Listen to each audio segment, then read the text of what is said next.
Are you a brewhead? I'm a brewhead. Are you a brewhead? I'm a brewhead. Y'all are brewheads? Yeah, we brewheads. So pour a glass of craft beer, we can do this. Yeah. What's good, y'all? This is C-Certified Brewhead.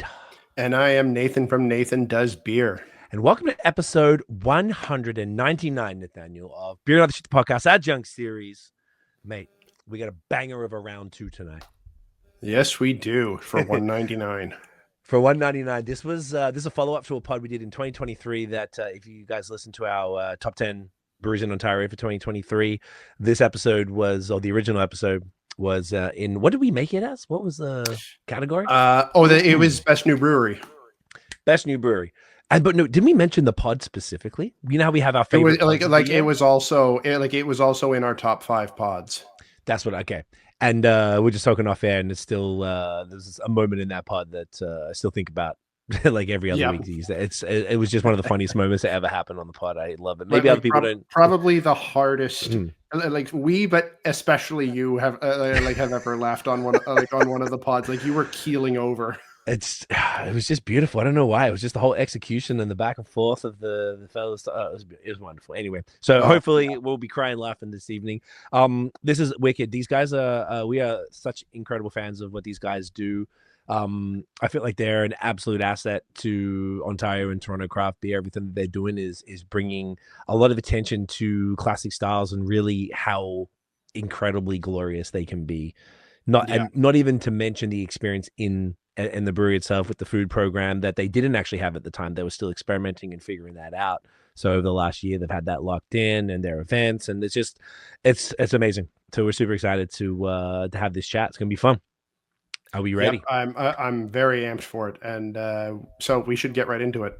Yeah, let's do all this stuff fluffing around here. All right, let me put it back to here, and we're gonna go back to this one. We go, guys. Please welcome. Oh, I just went back to this way because of the way I took you off anyway. Oh, right. Whatever. Guys, please welcome Matt and Adam of True History and the Brewing. The Milkmen.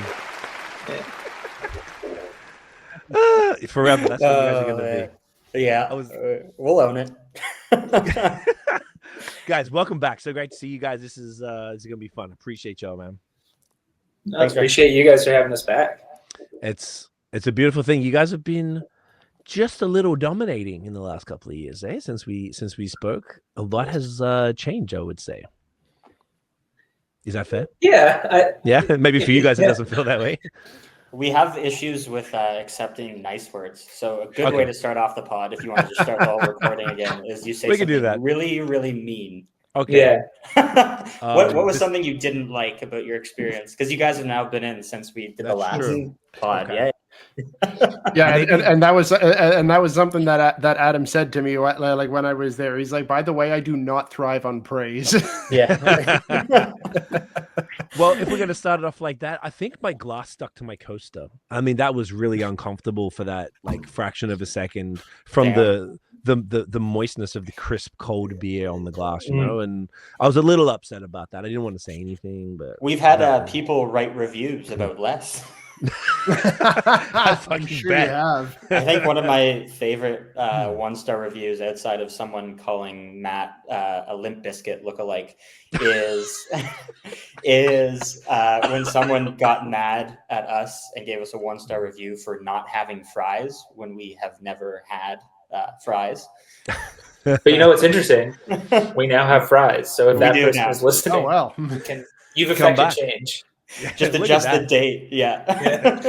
I wonder if they'll come back if this 1-star review rating person has just been waiting. Like, do they fucking have fries yet? We've never replied to a review, but it would honestly, now I'm thinking about it, be kind of funny if that's the only one we reply to. And we just respond with fries are ready. Fries up. It's fucking amazing. I'm sure Caleb will love that. Yeah. From the kitchen, right? There you Caleb's the owner of BAOS. Yeah, we'll get into a good time to chat about that is probably with one of the beers that's, a collaboration with them anyways. Yeah. Yes, which is perfect. Yeah. So we're going to start with this one. And this was, we chose this to start because when I came in, I'm not sure if this was there when you went, Nate, but Matt was like, because where do you want to start? He's like, let's start with this one. And this is Gold Star, your premium lager that is essentially, and you guys might explain it different than this, but I would argue it's like essentially its own brand. It's true history beer, obviously, but it's its own brand. Is that a fair, take on that? Yeah, absolutely. Yeah, we cheers. I'm gonna get I had a long brew day today, so I'm been jonesing for a beer. Mate, actually, no, I'll wait for you. Don't you even think we have to take a photo so you can go right into it? Yeah, get into it. Yeah. Don't be scared. Wait, can we do like a cheers? We'll do a cheers. Yeah, we can do a cheers and still take a photo because there's stuff. Let's do a cheers. Let's do it. What are we doing? Are we rude? What are we doing here? Yeah. Yeah, you guys are rude. We are a bit rude, aren't we? Well, it's your coasters. If your coasters didn't stick to the fucking glasses and you had fries. Yeah, so okay. It's kind of like Matt and I have. I don't know, Matt. Well, I'm sure we'll jump in at some point, but I don't know, like the concept of brewing a premium lager, I think was something that we went back and forth on for easily over a year. Okay. And honestly, the whole planning of this was over a year. And just the whole reason why we didn't just go into it was because what we really wanted to encapsulate, I guess it's twofold. One was like what we wanted it to be. And then also the other thing was what was currently in the market. And we obviously, like, for a while, we've seen breweries like kind of move towards brewing a premium lager. And it's something that's, maybe a bit more affordable, a bit more approachable in terms of a flavor profile that can like bring the general market in. It doesn't necessarily have to be craft beer. Mm-hmm. And what we saw with that was like, sure, maybe there were good examples and people were doing it, but what we thought was missing was when we think to our favorite American premium lagers, whatever you think, like Miller High Life comes to mind, right? Pabst comes to mind. Even Coors comes to mind, right? Like Yuengling, all these brands that have history, but like they have this like sense of like nostalgia feeling. There's something that comes along with it. And Budweiser, and you think back to these like ads from the 50s and 60s and like just what they conveyed and how like it was almost like these ads portrayed the beer as being part of a happy life. And like, they didn't say like, drink this to be happy, but it was like, no matter what you saw, it was like this beer, everyone, it was like a family, it was friends, it was a couple, it was whatever it was. And we thought that what we were currently seeing was missing that. So the reason why it took so long to develop and come up with, whether it be the name or the branding or like how we wanted to launch it, was because we really wanted to make sure we did it right, because you only have one chance at a first impression, right? As cliche as that is.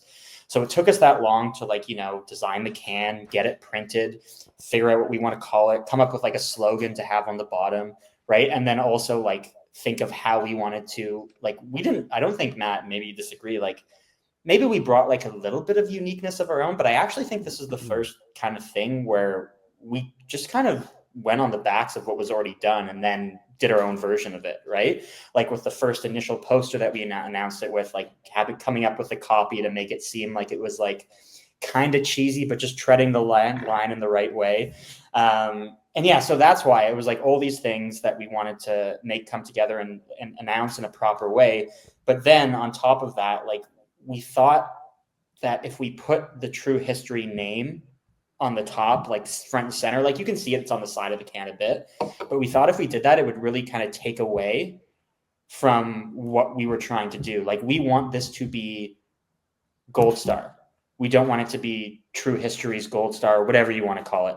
We want it to be like, I want a Gold Star. You deserve a Gold Star. Drink to enjoy, like all these things. We want it to be thought of on its own.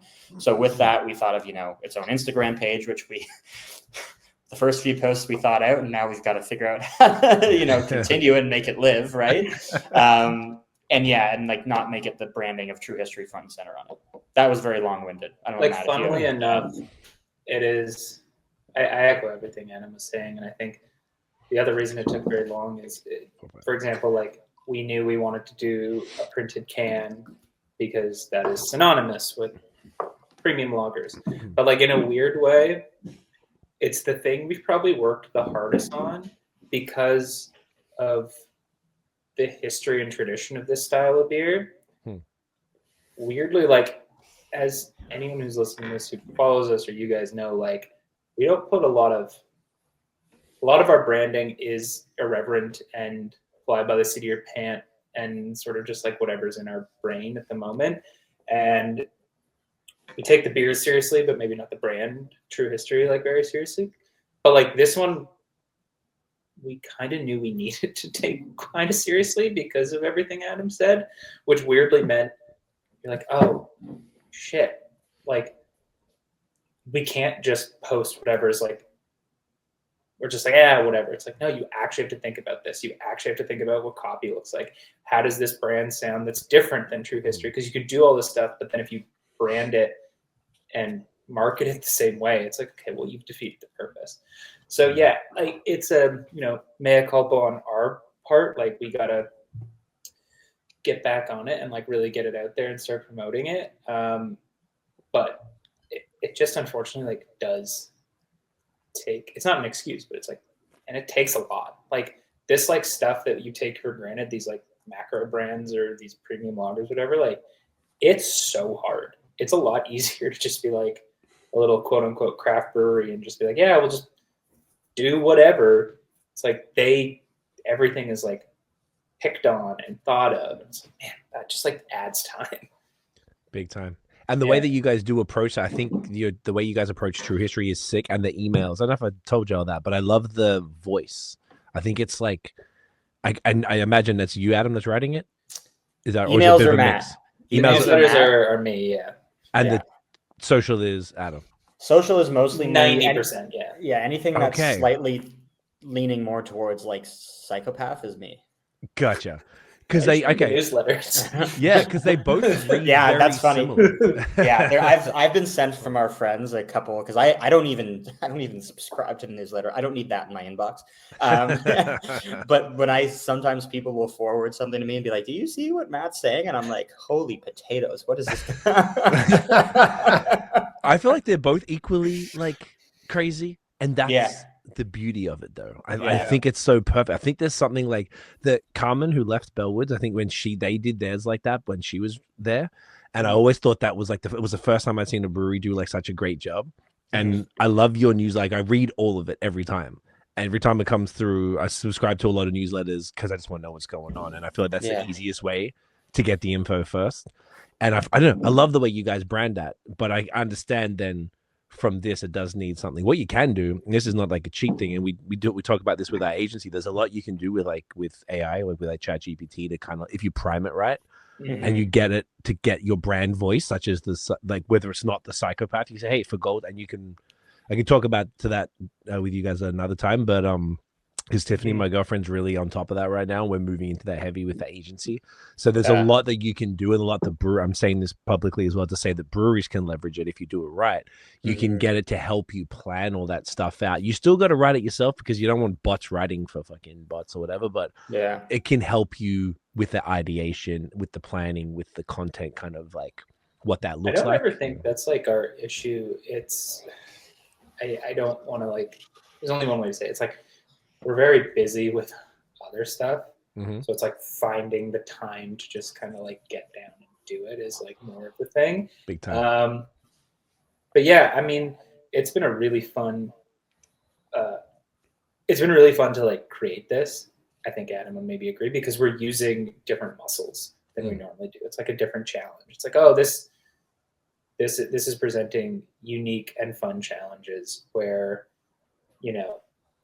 with True History and what we've done, we kind of like painting ourselves into a corner for the social media side of that, because I don't know if we could ever find someone like, if we're still doing this in 10 years and it's us writing these newsletters and captions because no one else can like get the voice. We've kind of like, we've built a brand on like, no, these are our voices. And if there are two other people like us out there, I worry for them. I've gotten, honestly, yes. Good luck. No, but there's been so many people to like me, or even on like our Instagram or like email, whatever, just in person, where it's like, oh, I love your guys' social media. I do blah, blah, blah with running social media accounts, blah, blah, blah. I'd love to work with you. And it's like, we really appreciate the compliment, but like, you're actually doing the worst job of selling your services, because the reason why you like the social media, if you're being honest about it, is because it's Tweedledee and Tweedledum writing it. So if you give that over to someone else, like Matt's saying, like odds are very low that that's going to be replicated and replicated and also sound genuine. Mm-hmm. That's But the I do think founder we led also stuff. have fun with it. Like like weirdly, I was doing a delivery to one of our good clients, Alimentari on Roncesvalles. Shut them out, they're great. But like one of the guys there was like, oh, we were talking about how we can like, you know, up our branding or whatever, and like I kept mentioning you guys, and I was like, in my head, I think what people relate to is the that it is genuinely us. And again, even if whether it's AI or someone else doing it, you'll just lose the authenticity. Mm-hmm. And again, these are like future problems to have, whatever. Like, hopefully you get to the point where we can throw the Instagram out, like, because we're just so popular. Like, but it is like nice. I think it's just nice to have a genuine experience on social media. Yeah. And I think that's what people relate to.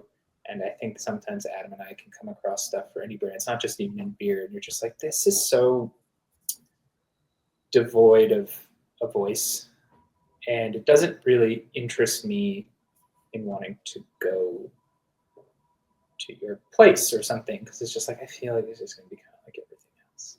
Mm-hmm. Yeah. That's where things are going. Because we have this conversation all the time. And it's all about like, I think the reason why it works for you, forget the voice. That's one thing. And obviously, if people are using ChatGPT, do not use it to write your captions. It's not the point of it. It's to give you ideas and to help you do it. There are some breweries that I think might be. I think Yeah. 100,000% sure. they are, and they shouldn't be doing it. This, like, we have to do a pod about AI, I think, Yeah. to talk about it because it's that serious. Like it's a really big thing. But the one thing we always encourage our on our agency side stuff is people to show their faces, and you both talk to camera. You both talk the way that you talk is the way that you write, so it's congruent. Like if either of you guys are doing the thing, you have that sick ass, which I do want to talk about the hot stick thing. What's that called? Oh, the beer stock one? Yeah, the beer Adjunct. cooking. Yeah. So like I love like those were just like ridiculous. Like a lot of the stuff you guys, the best word is ridiculous, and that's the point because and I think is also the juxtaposition of very serious beer and like fucking rut beers and stuff, all these like styles that are like Zoigl beers, all this weird ass shit that's like you gotta find in like history books. And then you guys just being like yourselves and silly and not taking yourself serious. And I think that's why it works because it's so funny. That's actually, you know what I mean? Yeah, no, sorry, you can finish. That's all. No, maybe I subconsciously have, but I've never like really said that out loud before, that maybe it is a really important, I don't think it would like that part was not manufactured. It's just like what we do, we take seriously, but who we are, we don't.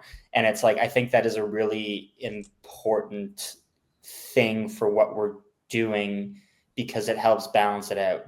Right? Because like if it's too much of like, oh, it has to be done this way and we do it this way and blah blah blah blah blah, it's just like, okay, enough, you're obnoxious, right? Like it's just a beer. That's like what Matt and I always come back to at the end of the day. It's just a beer, right? Like it doesn't fucking matter, right? Like we're all gonna just drink it with your friends and who you want to be with or by yourself, and that's all that matters, right? But I think that's a really important balancing out thing that you just pointed out that I don't know if I've ever really thought of before, is that like making it, knowing that the person you're going and spending your money at their business at, right? Obviously you as a customer get something out of it, a good time, a good product, but like knowing you're going to do that, you want to know that they care, but you also want to know that it's going to be like a warm and inviting environment. And that like, everyone I think wants to be around people who don't take themselves too seriously. Like, I think it's a really important, like evening out factor to life.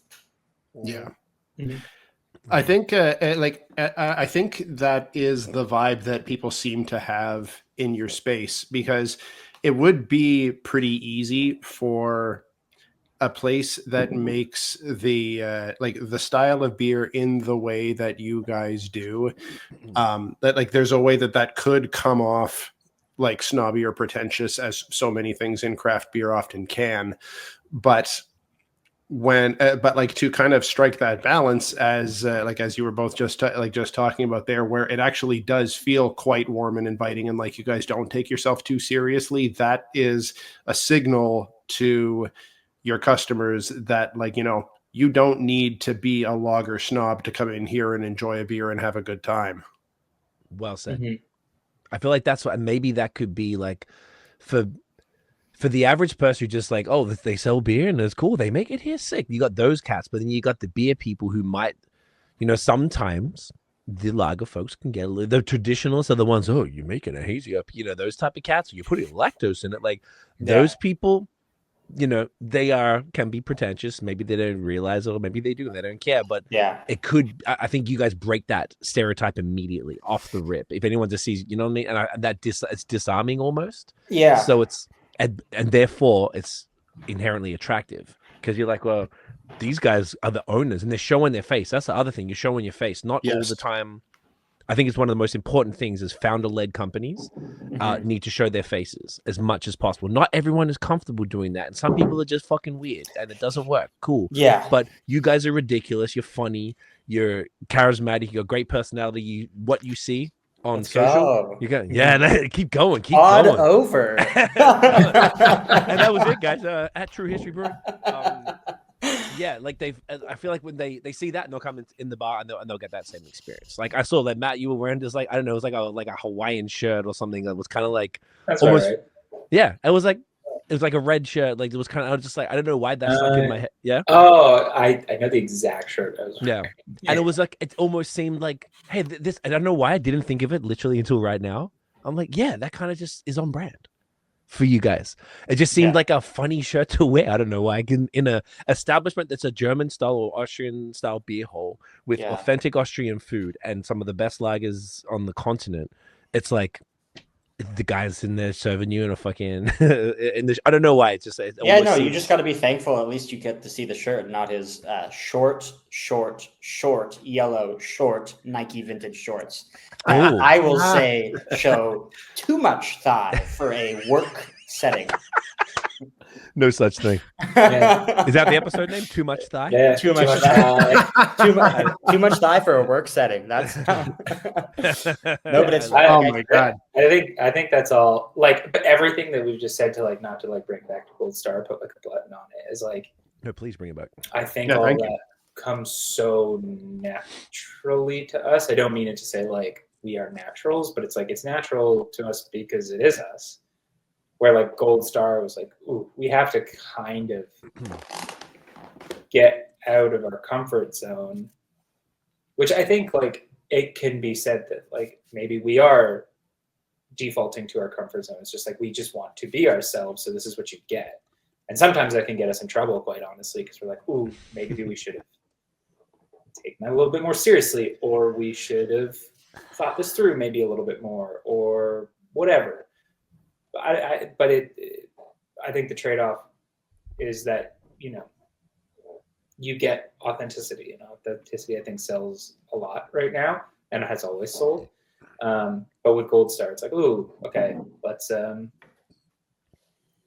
try to think about something else. Let's not think about like the people who already like us. We kind of want to escape. But at the same time, I think it's like very much everything Matt said, but also very much in line with everything we already do on like the, let's call it like the traditional German focused side, where I think as with those things, like a huge reason, I think we spoke about it in the last thing, at least for me, right? Even though our goal and like vision for True History was the same, my inspiration came from spending that time in Munich, right? Mm-hmm. And being so fascinated, not only by the beer, obviously the beer speaks for itself, but the feeling that you got with drinking the beer, right? And that's what we wanted to replicate with our space, with the time we put into the beer, but also the way we make customers feel when they come in and drink our Helles. The same thing was the goal with Gold Star, but it's just a different feeling, right? Like maybe you guys, because I don't know if Matt and I have ever been able to quite quantify it. The way I put it, and I mean this in a respectful, very complimentary way, when you drink, let's say Miller High Life, you're at like a wherever, like just a dive bar, or you're at like a wing spot, probably somewhere in the States. I know that that's a weird taboo thing to say now, but like whatever. That's where it is usually. And you're drinking the Miller High Life. There's a feeling you get, and the way I describe it is like you feel, and again, respectfully, they don't fucking cover me. Like you feel kind of trashy in a good way, right? You know what I mean? but like it's a great thing. Like Well, just I like, think you're it's funny no that you're saying qualms, no this. worries. Like you're just like, let's like. So we really wanted to try and recreate that feeling as well with Gold Star and what we did with that. So in a way, it's like it's a very different endpoint, but like the motivation was kind of the same. If that. But I makes think sense. it's like, Adam, do you remember like basically where the impetus for this starts? We're in Buffalo at Gabriel's Gate, eating wings, drinking a Yingling, and we're just like, this is awesome. Yeah. In the same way that if you are in Munich or Vienna or Czech, you drink at, a beer hall or any of these amazing breweries, like this is also awesome. Yeah. This concept of like, I keep coming back to this word of like authenticity. I'm like, that's where this makes sense and this is great. And I think it's like that was a year before we released Gold Star, and we're just like, this is great and this is awesome because it's not trying to. It's not like a craft beer, quote unquote, trying to replicate this. It's like this is authentically what it is. And ultimately, we are trying to rip it off, let's be honest, but we're just like, if we're going to do this, like Adam said, we got to do it right, which means we have to recreate this feeling. Mm-hmm. And to do that, you have to hit, frankly, certain benchmarks and check marks, or else you really are just like kind of half-assing it, quite frankly. Like that's no shots to any other brewery that's like trying to do it, but like for us, it was like, it's like with anything, right? Like it's like the parallels between that and European lagers are the same. It's like all these different little process steps, whether it's for the liquid itself or the way you portray it to the people who are buying it, all these little things on their own may not seem significant, but when you add them all together, positive or negative, in that direction, they make a big difference, right? So it's like, I think that when you, and again, this isn't like calling people, like not like it's just like we thought that to do this properly for us, we really wanted to hit all those benchmarks for making it come into the world in the right way.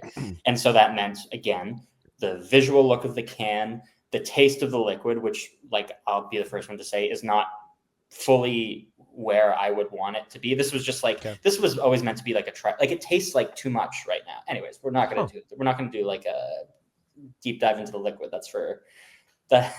We're not doing that here, but it's just like, it's not a beer podcast or anything. It's not a beer. No, I just think that like, it's got to be more mindless than it is, but like everything, like the taste of the liquid, the visual look of the can, the way people see it for the first time, the way it's purchased. We only sell it in 6-packs, right? Or we sell it at the bar, as I think you had, Craig, in just like Gold Star branded, proper, like kind of old school, like Budweiser looking glassware, right? And like that helps build the brand too. Like all those things, I think, and then like the whole feel of the whole thing. And then I think all those things have to add up to like making people want to revisit and always have it around. I like that. I was saying to Matt when he served it to us, it reminded me of, obviously I'm not from here, and I think we had Budweiser in Australia growing up. I guess I didn't know, but it was the exact same type of glass that my dad used to use for the beer that he drank in the 80s and 90s. That's cool. Like identical with that same, like the heavy base and that kind of little bit conical thing at the top, like a nice spliff.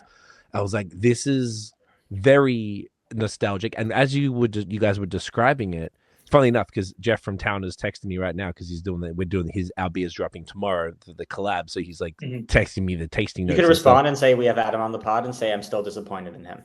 Adam, True History is he's still disappointed in you with us right now, and he says that's why I brought it up because I kind of thought I know you guys know each other. I love still that guy. Disappointed. He's the fucking best. I love Jeff so much. He's the best. So Jeff said on the pod one time, and I swear I've told, like I've said, I don't know why, I guess I keep bringing stuff up that I've told people a lot, but he said his favorite thing in the world is sit in his driveway, which is already strange, drinking Miller High Lifes. That's his shit. And with a pair of binoculars? No, I'm just kidding. And a blanket over his waist. and strangely a thing of lotion. I don't know why. But he... tell me you haven't done that, but I feel like that as you guys were describing it, I was thinking of Jeff and that experience. I don't have that I don't know about you guys, but I don't have a personal connection to any macro beer in that same way where like I was super fond of it. This one beer that like changed, that they really meant a lot to me, but I understand the sentiment of that, and I can see sitting on this beer and you just sit there with the sixer and you got a little cooler next to you or something and you're just Mhm. chilling and you're not thinking about it and you're just fucking crushing. Mhm. I love that. I love what it stands for. And like dive bar, that whole thing. And like you Yeah. could have a dive bar. No, they would buy this because it looks like you could see a fucking crusty old 67-year-old dude in a flannel shirt and 5-day growth. Just Yeah, like yelling at the TV, like yelling as though the people on it can hear him. Like that's what I want. that's It's what we one of want those here. beers. It's one of those beers exactly like exactly like Miller High Life for some people, exactly like Pabst for some others. It's that it creates memories not necessarily because of the beer itself, but because of the Exactly. experience or the Mhm. circumstances around it, and like the beer is just part of that. Yeah, exactly.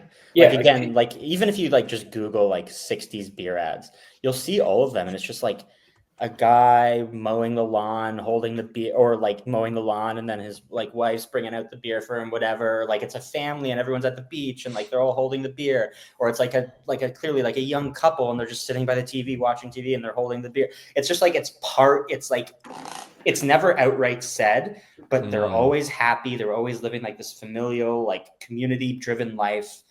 And you can tell that they're happy. And again, it's not outwardly said, but the beer's there. And it's just the wires are crossed in your head. You're like, oh. Yeah. I like that. It's like just a part of the experience and it's not spoken about, but it's notable. And if it was missing, you'd be like, what's going on here type shit. Yeah. I just want to follow up. Jeff said, I asked him if I can repeat this on out loud. He said he lolled and he said, that hurts my heart.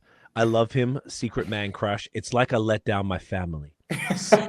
Scratch that. I'd rather let down my family. Like extended family.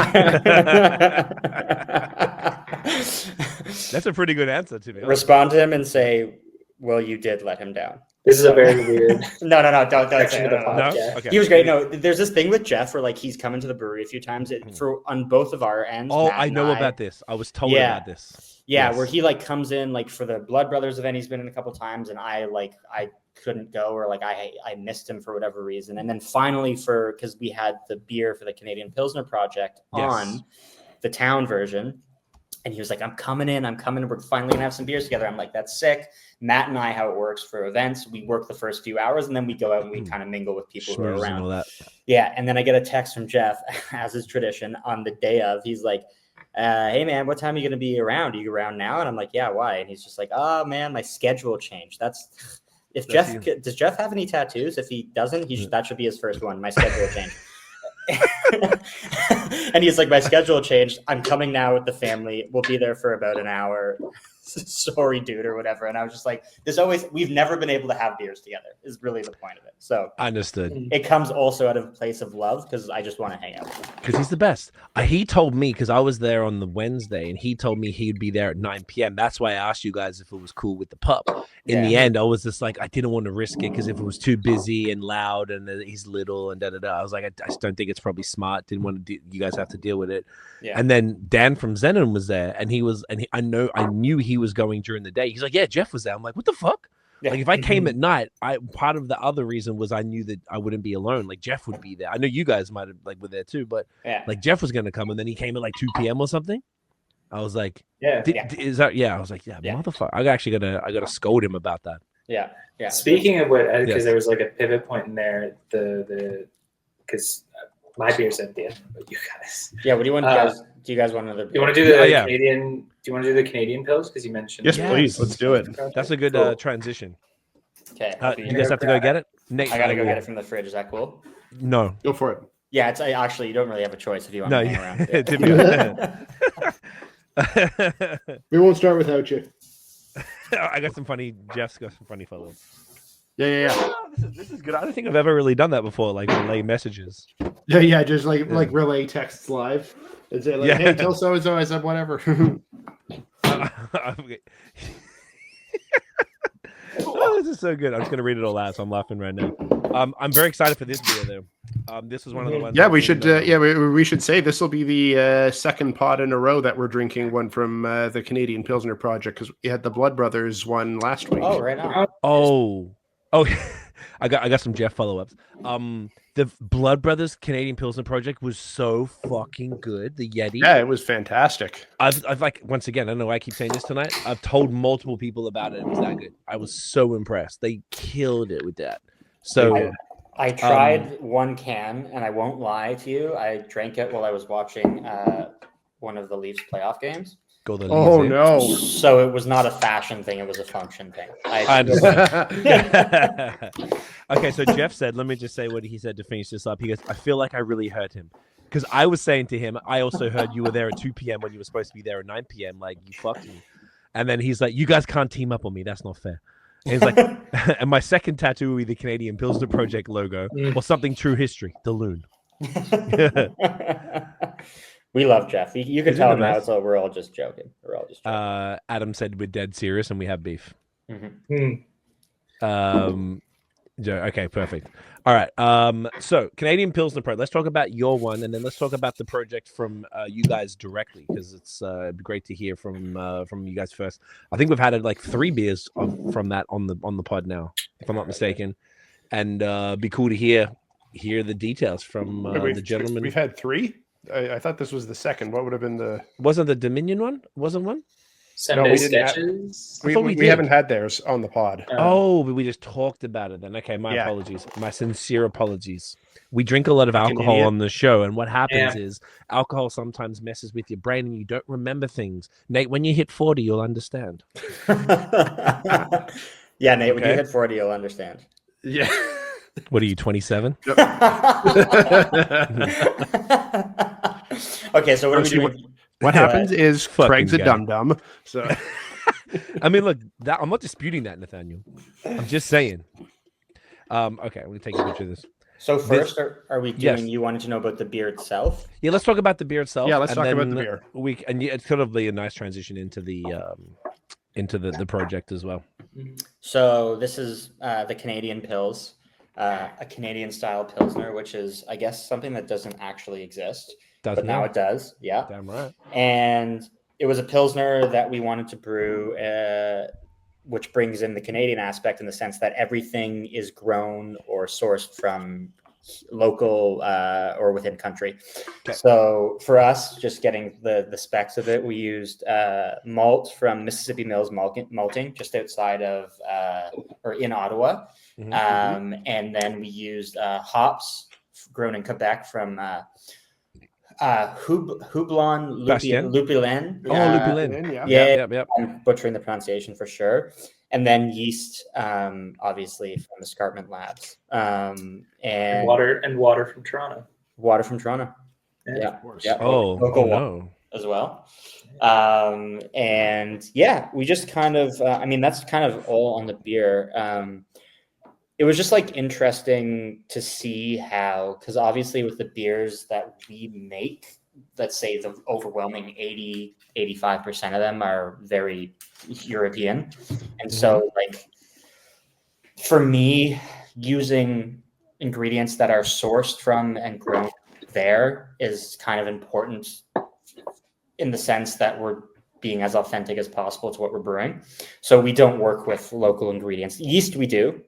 We get from local suppliers, but malt, generally speaking, and hops, we don't. Gotcha. So it's really cool to work with that and like see how it differs from what we're used to working with. And yeah, I'd say there's some pretty big differences between like, again, when I think of pills, I think like a German pills, right? Okay. That's for me, that's just what it is. Like, that's like, I think of like super snappy, like hop forward, but clean and drops off. It just like, it's almost like when I think of a Pilsner, I think of like a pin or like a toothpick, like kind of poking your tongue, and that it's like gone and it's very prominent, and then it's there, it's very prominent, and then it's just gone. Like that's how a good, clean, crisp Pilsner should be. And this, I think, working with these ingredients, again, getting into the nitty gritty of it, is very different. Like I think for one, like the malt, you get like a much more like kind of like, there's more of like a backbone there. There's more like, it's more assertive. It's more malt forward than you would get in what I was just describing. The hops, we used 2 hops. We used like, again, Canadian grown, but one was Magnum, which is a German hop. And then we used Centennial as well, which I thought was like going to be like a kind of unique combination of old and new, traditional and non-traditional. So that took some getting used to just from my own personal perspective in terms of like deciding if I liked the beer or not, which is kind of always my first step of I don't know if quality control is the right thing, because like unless there's something really wrong, you're going to put it out regardless. But it was a very unique combo that I couldn't quite wrap my head around. And as I drank more of it, I actually kind of grew to like it, I think. But for me, those are the big differences, like a very big malt difference. The hop difference is there, and it's just like much more North American, I would say. Canadian, right? But you know what I mean when I say North American, like there's more of a hop presence, is not as like traditional. That's the only way I know to describe it. Was that enough about the beer? That's kind of no. That's I'm running out of stuff. no. That's no. I'm treading water here. Someone else has got a job. No, you're good. You're good. As we say in all of our Instagram posts and on like our event menus, we don't do tasting notes. That's fair. Partially because, and by partially I mean fully, because I'm not good at tasting notes. I am not good at tasting notes. You just did it for like 2 minutes straight there, buddy. I don't know. Question again. It was Magnum hops. What was the second one? Centennial. That's okay. And and this immediately, like it's particularly in contrast to the Gold Star, because that is a much chill, like super smooth, like exactly how you guys describe. You don't even have to think about it. This immediately is sick. I love a good pills when they punch you in the tongue a little bit with the bitterness. This is like maybe one of the more bitter beers I may have had from you guys, or is that my palate being ridiculous? I think it is one of the more bitter beers, but I think it's also that it's not in the sense of actual bitterness, but it is in the sense of like, I don't know what you would call that, perceived, because like, I just think it's the hops that we're using. I think that Centennial specifically is just like, it lingers more, like that kind of toothpick pinprick thing that I was talking about. I don't think that exists on this one. I think it like hangs around for a bit longer. It's not as punchy. I think too the like the malt bill, as you were saying, like much more assertive, and it's and like it's got a graininess to it, is what like is kind of how it feels to me. Like that's how the malt is is presenting in my mind. Yeah, no, 100%. And it's like no different from a malt perspective than we would approach our German pills. It's all Pilsner malt. But it's just the malt that was being used. Like even in color, it's darker than like matte. Like if you look at just the pills or can imagine it in your head. I don't know if you guys have had that recently, but like it's darker than that as well. Like just from it's just different. But that's part of the whole thing, right? It was to use these ingredients that you're not used to using and that are supporting, like whether it be, just like ones you haven't used before, or local suppliers and growers, and just like seeing how it affects your process. That makes a lot of sense. So then I know you guys use a lot of the malt from, is it Sugar Creek in the States? Yeah. How was the experience working with, and I'm asking about the malt specifically more than the hops, because I guess your beers are arguably, more based around the malts than the hops, than an IPA focused brewery. How was that for you guys working with a local maltster and getting the, because obviously it's different. It's just different, right? They're giving you different profiles and everything expresses itself different. How was that for you guys as far as like getting it how you wanted it? Well, I guess Matt can probably talk about it after from like just a purely drinking perspective. For me, it was really cool. So the way that I met, his name is Caleb as well. So not Caleb from Our Kitchen or Beisel, owner of Beisel, Caleb, but Caleb from Sugar Creek. So they're down in Indiana. Lebanon, Indiana. And the way that I feel like there's a lot of places in the US where like the town name is just like a completely other place on the other side of the world. I don't know if anyone else has noticed that. They have that everywhere. There's Paris, Ontario. There's Paris, London, Boston, Scotland, Ontario. Okay. Yeah. Just let me have my observation on my Can you guys get off my back? But I was doing a road trip. So my cousin lives down in Chicago, so I go there a decent amount. And I was road tripping, and I just messaged a guy from Seeds Brewery, because Alan, our GM, had told me about them. And they were on the way. They're just off like in Michigan. It's called Union Pier, and it's like it was literally like 5 minutes off the highway. So I was like, I'll message them, see what's up. He wasn't open, but he was going to be around. His name's Ryan, owner brewer, like the nicest guy. And like we're friends now. And I went by there and he was like, yeah, I can like show you around, whatever. I was like, I'm going to buy some beers. Maybe I can try something. And I ended up staying for like 2 hours and he was showing me around, whatever. And we just really hit it off. And one of the beers that he made was his Edelweiss Czech Pale Lager, which is a malt that we use from Sugar Creek now all the time. And I tried it and I was like, what the hell is this malt? This is incredible. And he kind of told me the story and told me about Sugar Creek and how he's like super local. And the guy's just like has a farm and is very passionate about malting, obviously, but like beer as well. And like also like distilling and all these different things. And like further along my trip, I went to Goldfinger down just outside of Chicago. And they also had a Czech, I think it was a 10-degree pale lager, also using the Edelweiss. And so I was talking with Tom down there and tried that. And I was like, holy fuck, this malt is amazing. And so this was like a year in advance of being able to actually get it, partially because of like getting a license to like bring it up, but also just because he brought back for this specific malt, like a packet of seeds from Europe. And it's like a Czech heritage winter barley that was grown just outside of Vienna, like pre-World War I, and then just kind of like fell out of favor during during World War I, and then wasn't really used or grown anymore. And he found it at a seed bank and has Czech heritage himself, Caleb.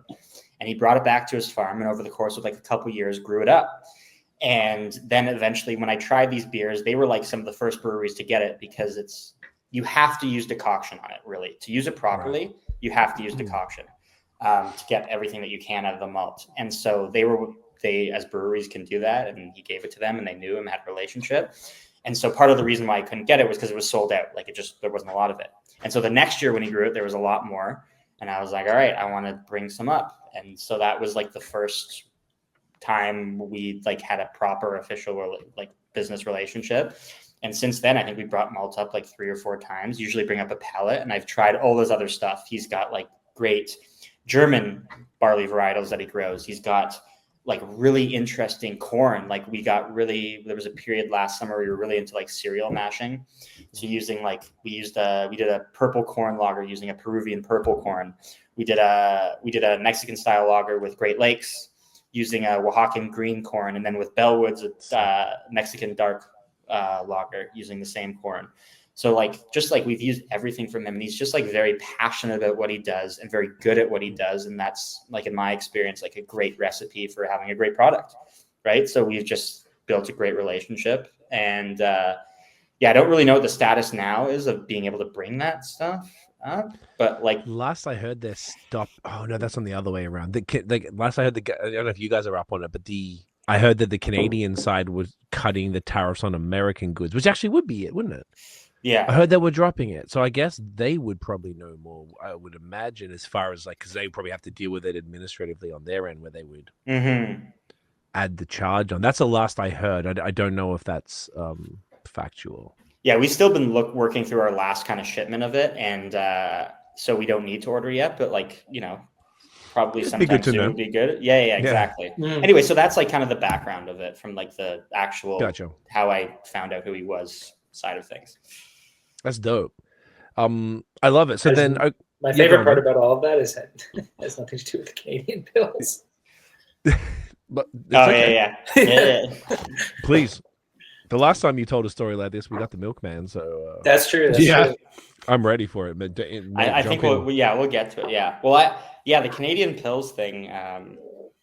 Was that everything? Was that like I went through everything on? I don't know if you guys had any questions on the beer itself or anything. We talked about that, right? Yeah, we talked about the beer. You did well. You did your tasting notes. I actually would like to just hold on. I don't mean to. No, when please did you get jump up this in. morning? What? When did you get up this morning? 4:00.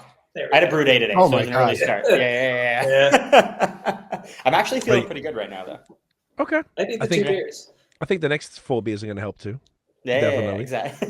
Well, the only thing I wanted to point out was that the bitterness that I mentioned at the beginning has absolutely leveled out. I think that's more of. Go ahead. A perceived, as you said, right? It was more of a perceived thing from the beginning. I feel like that's like when you get used to drinking something, right? It levels out.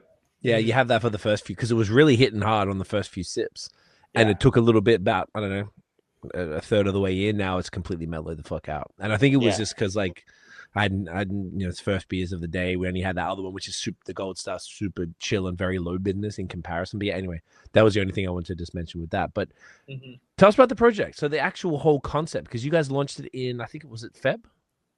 Yeah, we announced it in February. Okay. The whole kind of thing, I think I messaged Matt one night. I probably, it's only fair for me to shout out. So again, Goldfinger, who is a great brewery down in the US. Like I've seen a project that they did for very different reasons. It was born, obviously, but they called it the American Zoigle Project.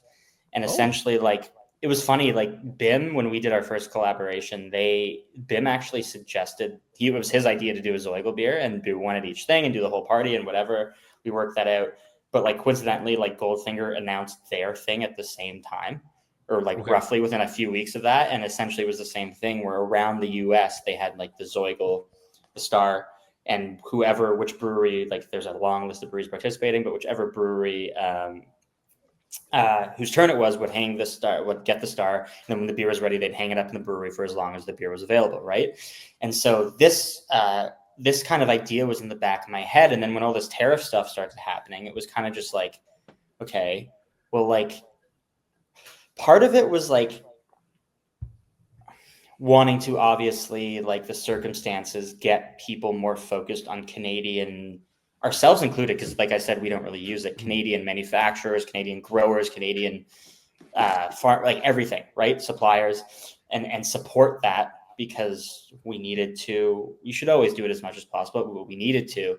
But also it was like, I thought it was a really cool opportunity, knowing that we had a crisp day in May coming up, to, instead of quite selfishly, like have to deal with the pressure of brewing like 3 or 4 new beers and like fitting it into a schedule as we get much busier and like more beer is going out and more beers needed. It was like, how can we get other breweries involved so that we can feature some of their beers, but make it also like cohesive under the theme of the whole event, right? So these two things kind of melded together perfectly. I just said to Matt, I was just like, how's this for it? I like, what if we can maybe get some breweries? I was thinking like maybe some breweries in Toronto would do it. Maybe if we're lucky, province, and then maybe countrywide if it like gains some steam. And I was like, what if we do a Canadian style Pilsner? It's great because it's a new beer for us to have on for the event. It's great because we get to bring awareness for different suppliers in different areas based on whoever participates. And it's great because we also can then have breweries, if anyone responds, have them on at the brewery and be like, oh, this is all cohesive under one thing. It kind of was like, check. And he was like, oh, yeah, it was actually like, he was like, I actually think when Matt responded, he dropped the G word. Do you know what the G word is? I don't, but I want to know desperately. I didn't say it was a G. You did? Oh, I'm going to find it in my text message. I think what I said was like, that's legitimately a really genuinely great idea. I don't know if I said genius, but I said, I think that it was. Well, he's not Kanye. Relax. Yeah. That's a great idea, though. Yeah, it was like a. That's not the G word I wanted to hear. Oh, tell me the real G word. Do we need to go?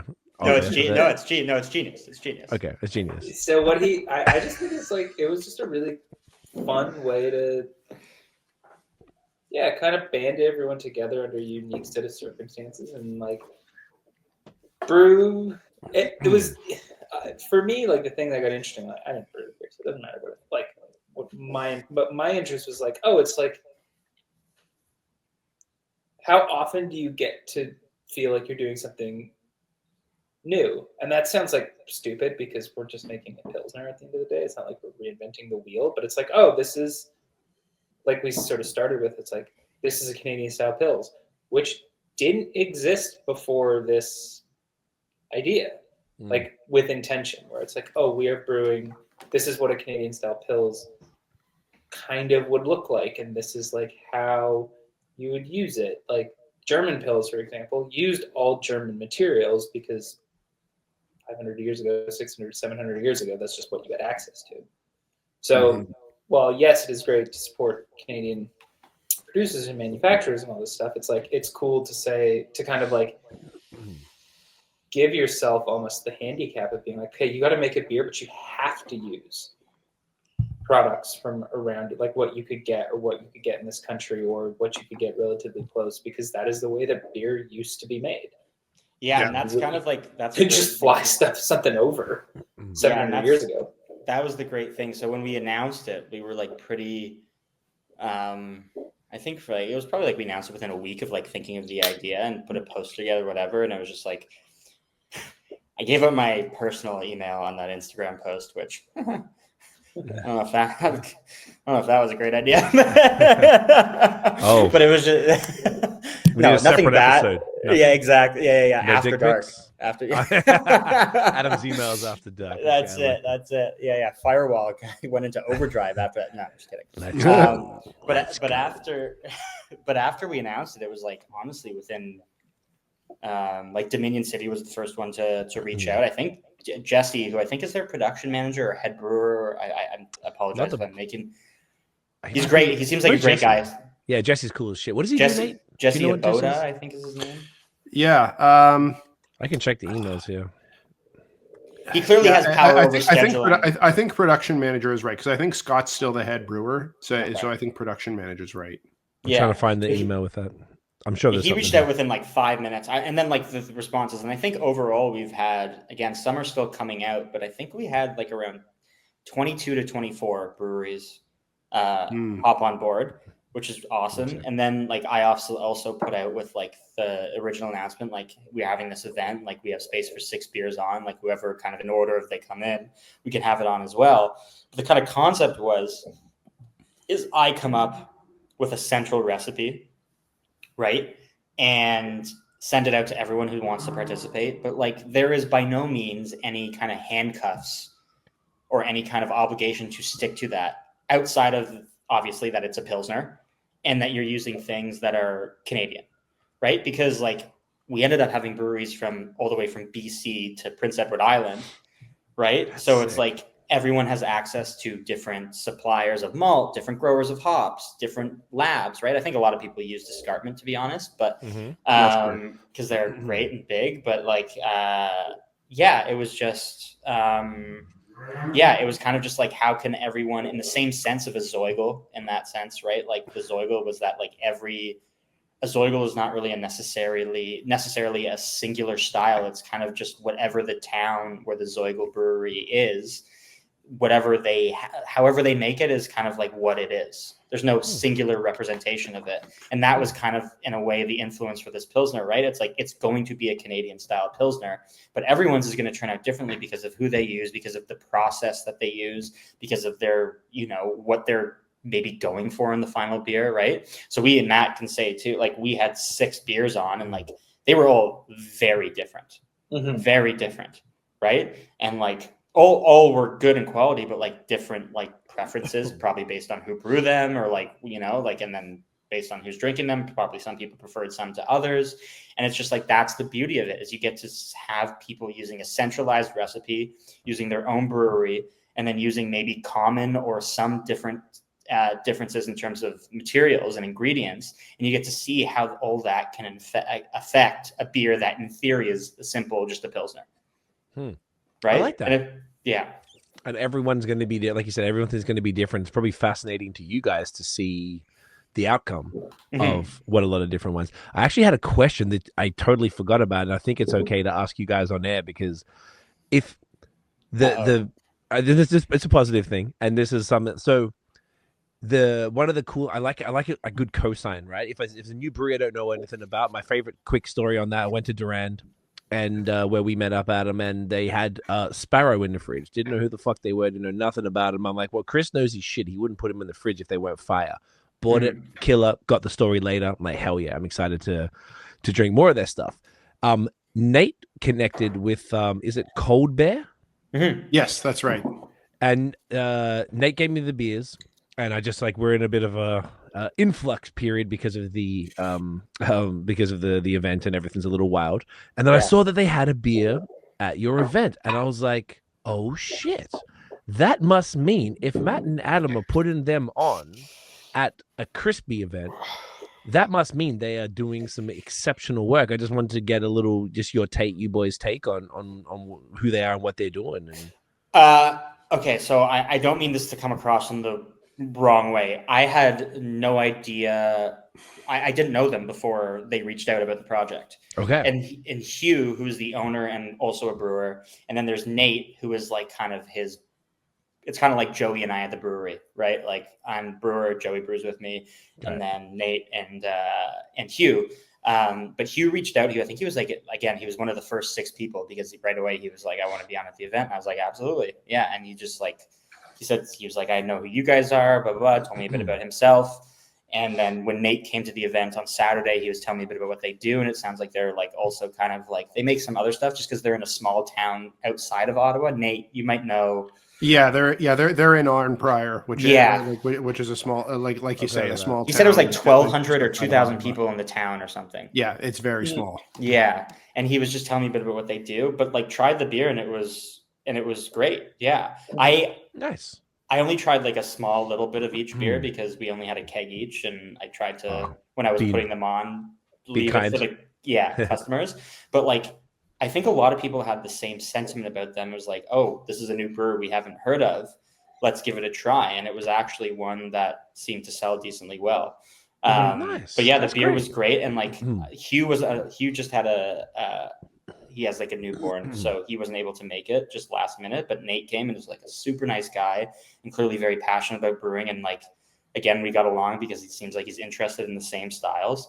And so I didn't know them before, but like the beer was great and like just great people, it seems like, and that's always a good start for me to like want to visit a place and like start trying more of their beers. And and I think that means a lot that you feel that way about us, that like, oh, if they put that beer on for an event, that's like a cool cosign. Because I think like one of the big things that happened relatively early on for us was getting cosigns from other breweries. Like when Godspeed. The first one was Godspeed. Yeah, of course, like, Godspeed, for example, giving us the cosign as like from like a lager perspective and their like prestige. It wasn't even a lager, the first one that they put on.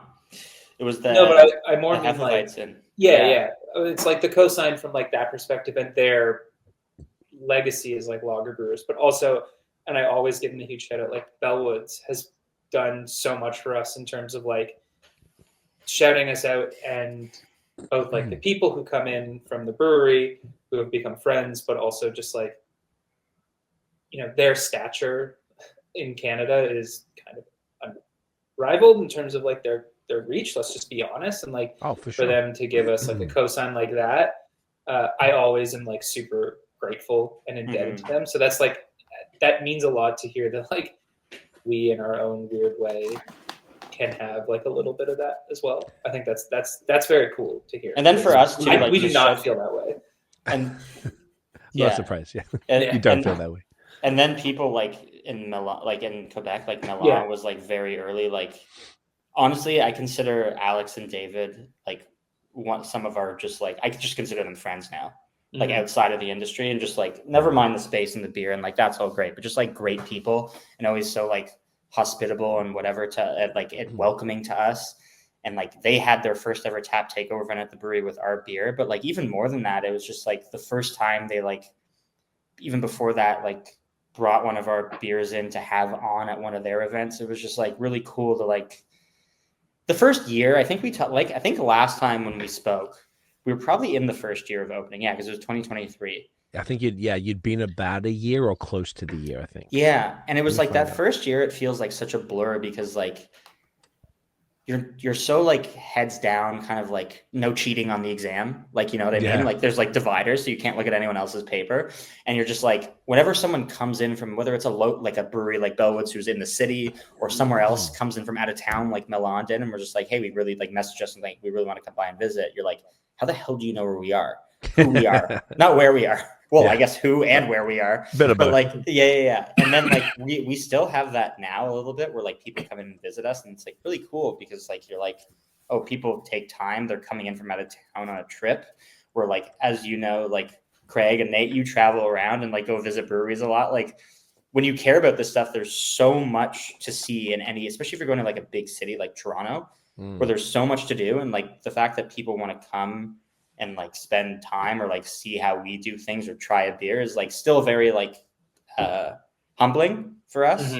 Right. And so, yeah, I just think like, I don't know, like it's cool to be able now at a point where like we can kind of like go make friends with other breweries and like have an event where we can like, I'm not like have some breweries on where like maybe they wouldn't get exposure in this market. Right. And just like, not that we are the ones who are going to put someone on the map, but you know what I mean? Right. Like it's cool to be able to like pay that forward. Yeah. Right. Cause that's people did it for you. Exactly. Yeah. When I still don't think they should have. I mean, I guess that's up to them if they thought you were. I mean, I think I don't know. Even if I'm look, I know you're fucking around. If like I'm looking at it from like the drinker's perspective, right? Like even like that, like because I'd never heard of Cold Bear. Nate told me about him. I got the stuff. I'm looking at the cans, and then Dan from Zenon happened. He goes, "Oh, there was this other brewery that was on," and I think I checked your stories because you guys filmed the thing, and I got it and I paused it on the page to see.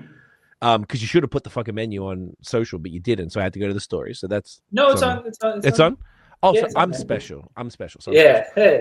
yeah. So I take that back. I retract my statement. And I was looking. I was like, oh, it's Cold Bear, and I was in my cellar with the beer, and I was like, oh, I got this 4-pack that Nate gave me, and they were all, I think, but one. All of them were Crispies. I'm like, oh fuck, maybe they're a crispy brewery.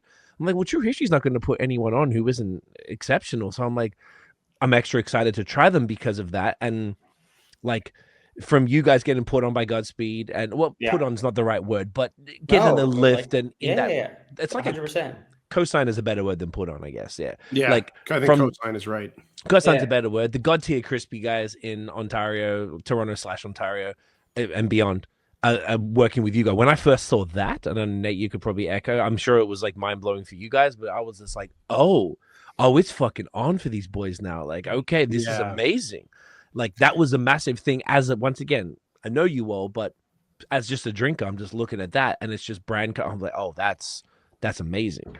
And it was also just a thing of after kind of getting the intro to your guys' stuff when you were on like a year and a half ago, and we saw that I think that must have been maybe 4 or 5 months afterwards, and it's just and it was just kind of like fucking right, like we were just so happy to see to kind of see that cosign because we felt it was so well deserved, and and we were just glad that it was gonna kind of get the spotlight of a Godspeed cosign that like everyone else was gonna get to see that too. Yeah, and they embraced you as opposed to like. They didn't. I guess you don't always have to. But then I guess at the same token, all the Haze Lords always work together. So it kind of made sense. You know what I mean? In the those who focus on a specific style or are mostly known for that. Yeah. It was like very cool. So you guys now, I guess 3 years in, I checked, it was December 2023 is when we did the last pod, or at least when it came out. So we probably recorded so like a year and a half after opening, as Nate said. Exactly. Yeah. So like that, and now that, I mean, maybe that's trippy for you guys to see that you guys are coming up on 3 years and are at the point where like your cosign now is meaningful for another brewery. Like if I imagine that the way you were describing them, that Nate dude seemed pretty excited to be there. I'm sure he's pretty stoked at the beers that they've worked hard on. It'd be very funny if he was listening to this and just being like, these motherfuckers, like I don't care about it. I want to I know we joke around that like we can't take positive like compliment, but like I feel like for them it was just like from the way he made it seem, it's like when you're in a small market like that and you're like catering, just like because by pure nature of you're in a small town, it's like he was just he was just like, it's like exciting to be in a market that's not only different but also clearly just like the fact of the matter is Toronto's a huge market, right? And I think he was stoked to like they probably got to like get a trip out of it and like go see a new brewery or whatever, and just like if the shoe was on the other foot, like I don't know, I'd be stoked to go to like Arm Prior and do that, and like for the opposite sense, right? It's just like a new place, right? So I think it's cool to be in a place where like we can, I don't want to say do that for, but do that with other breweries and like get them involved, right? And it's like it's great to have like people locally on. Like we had Prince Eddie's also from Prince Edward County, right? Which is like not local, but like you can drive out to the county, right? Like it's like it's just within like a weekend trip kind of range. But it's like it's cool when you get to have like Milan or Cold there or like even Dominion City. I know they're obviously a massive brewery, but like in Ottawa, right? Like it's cool when you get to like bring other markets to the local consumer just so that they can try something that they don't necessarily get to have all the time.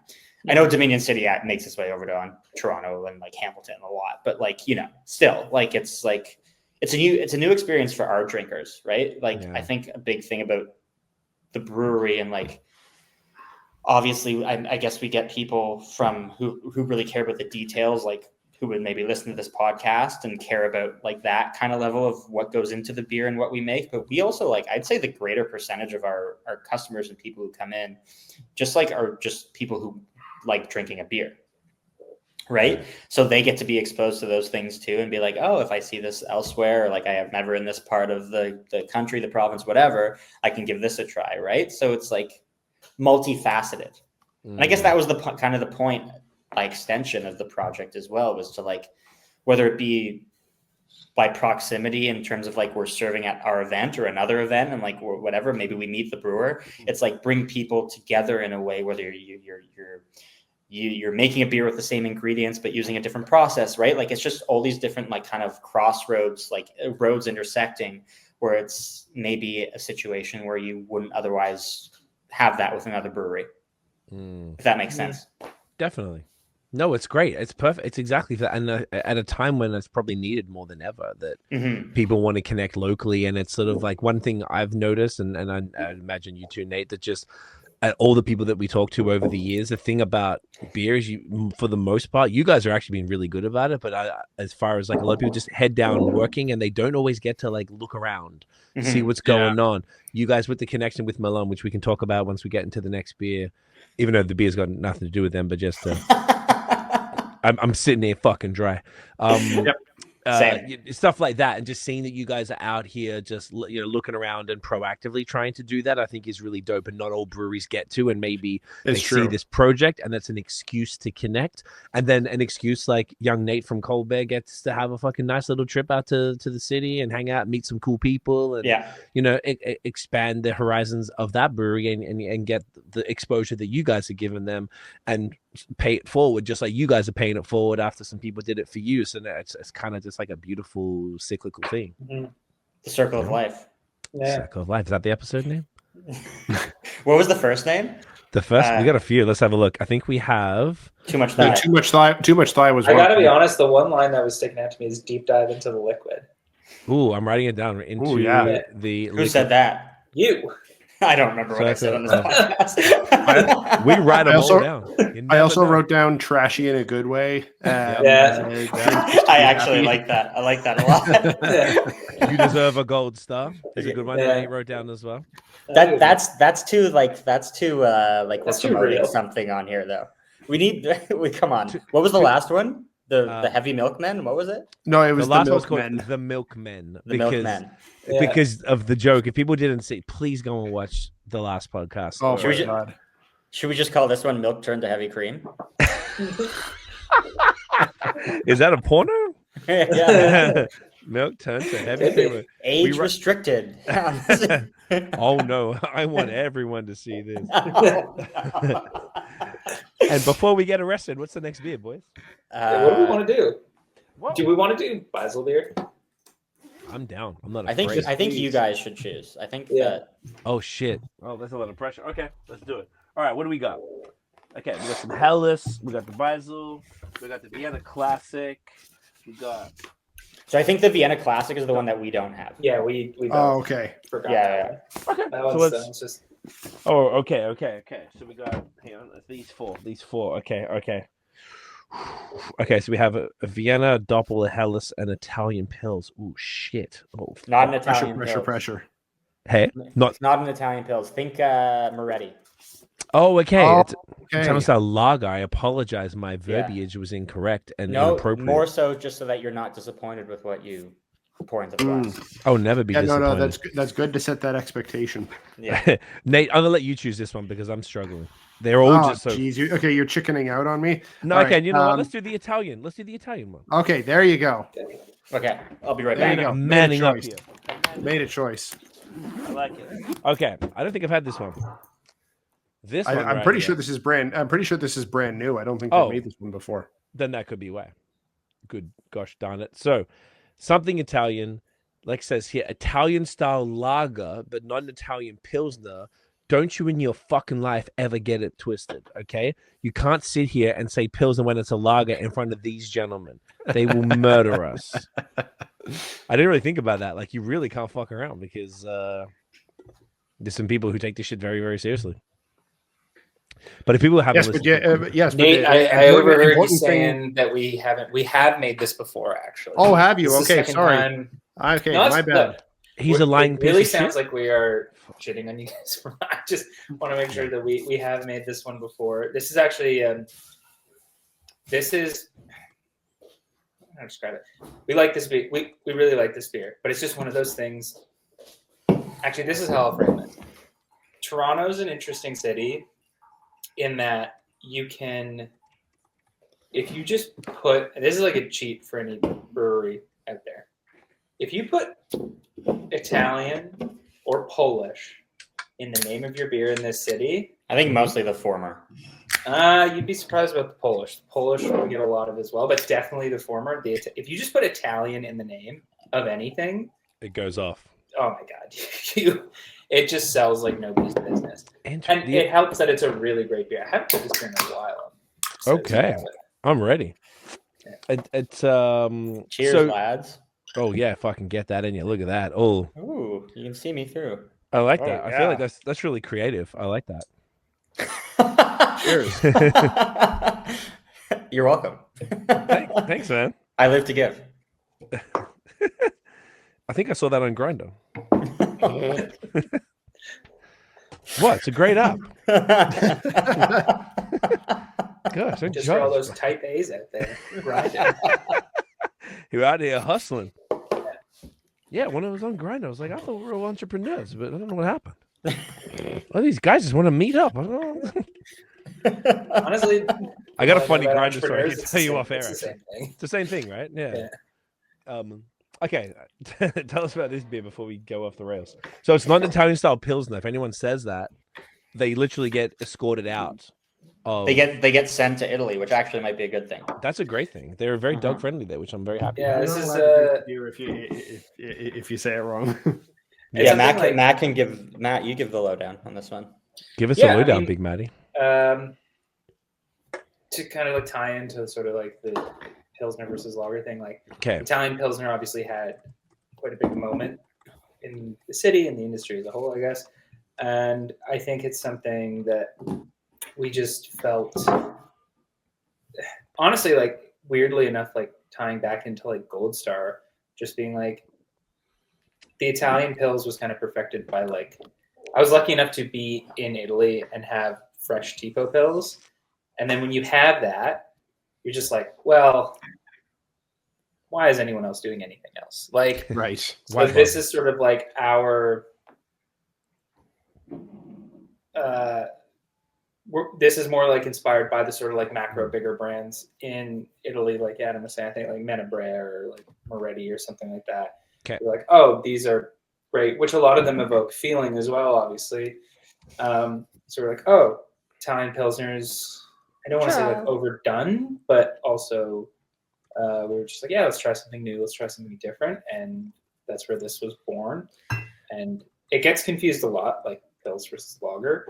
I think that goes to show just how, like Matt was saying, it had a moment. I will push back on that and say it's still in its moment. The Italian Pils. Yeah. I don't think it's gone anywhere, right? Yeah. And I think there's like Tipo Pils is so good. Another one that stands out for me is like just like a phenomenal beer is Lupolo from Oxbow. Yeah. I don't know if Oh, you yeah. guys have ever I tried that. have. Yeah, I have had that. The Volo, the Moranas used to bring it up because they would import with Keep Six from Oxbow, and that beer is just so damn good. I haven't had it in years, but I just think that like And this is again not like anywhere. I just think that at least the ones I have had for the most part, Italian pills, it kind of got to be like North Americanized Yeah, by a lot I of was about to examples, say. where it was just like, how much can we get away with here? Yeah, Right? So it got less inspired by balance and nuance and something unique that was started by this brewery in Italy, and more towards just like, let's kind of push the boundaries, which I mean works for some. That's great. Just for me personally is not what I like to drink, I guess.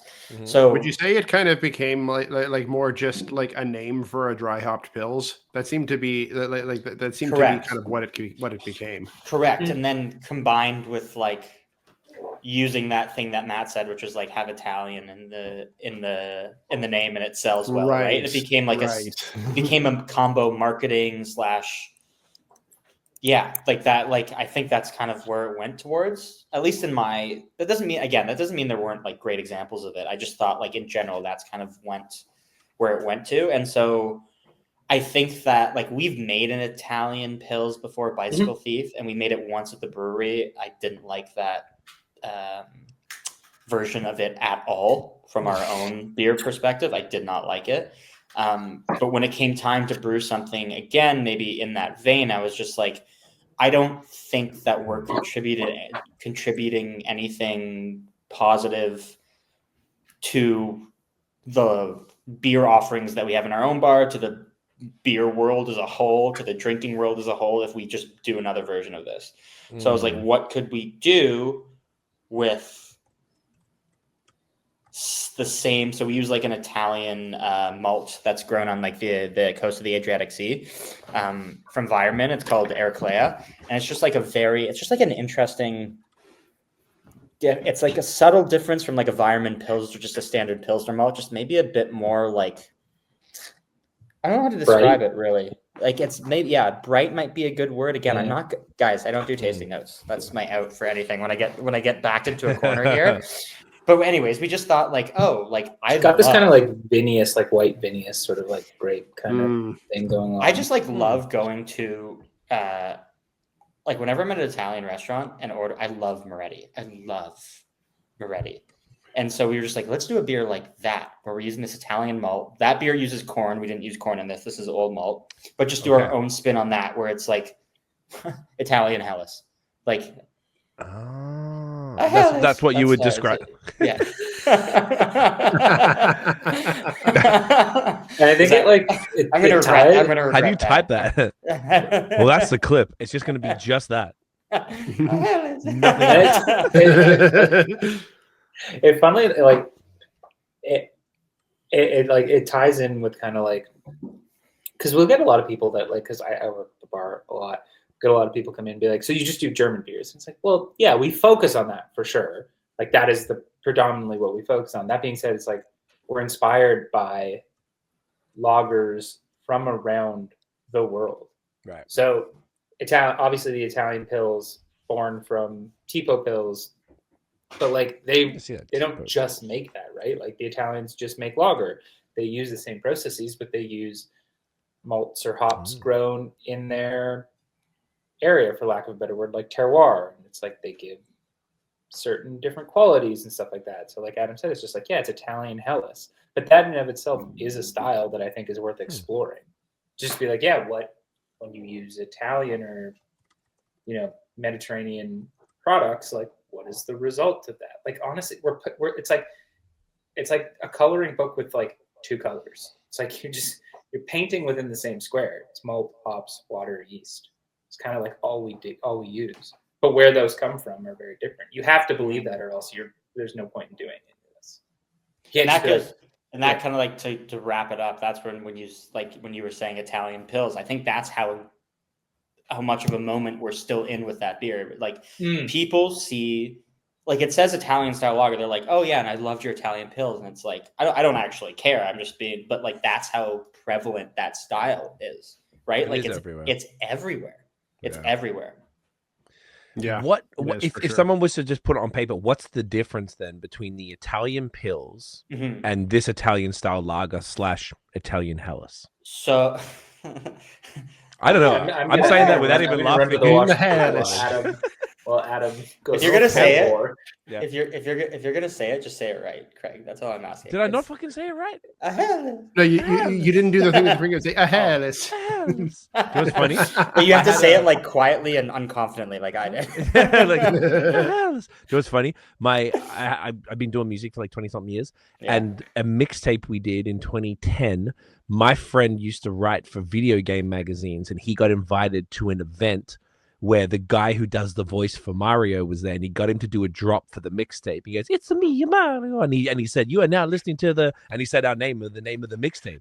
That's So we got a real drop. That's pretty crazy because I'm sure he hates doing that.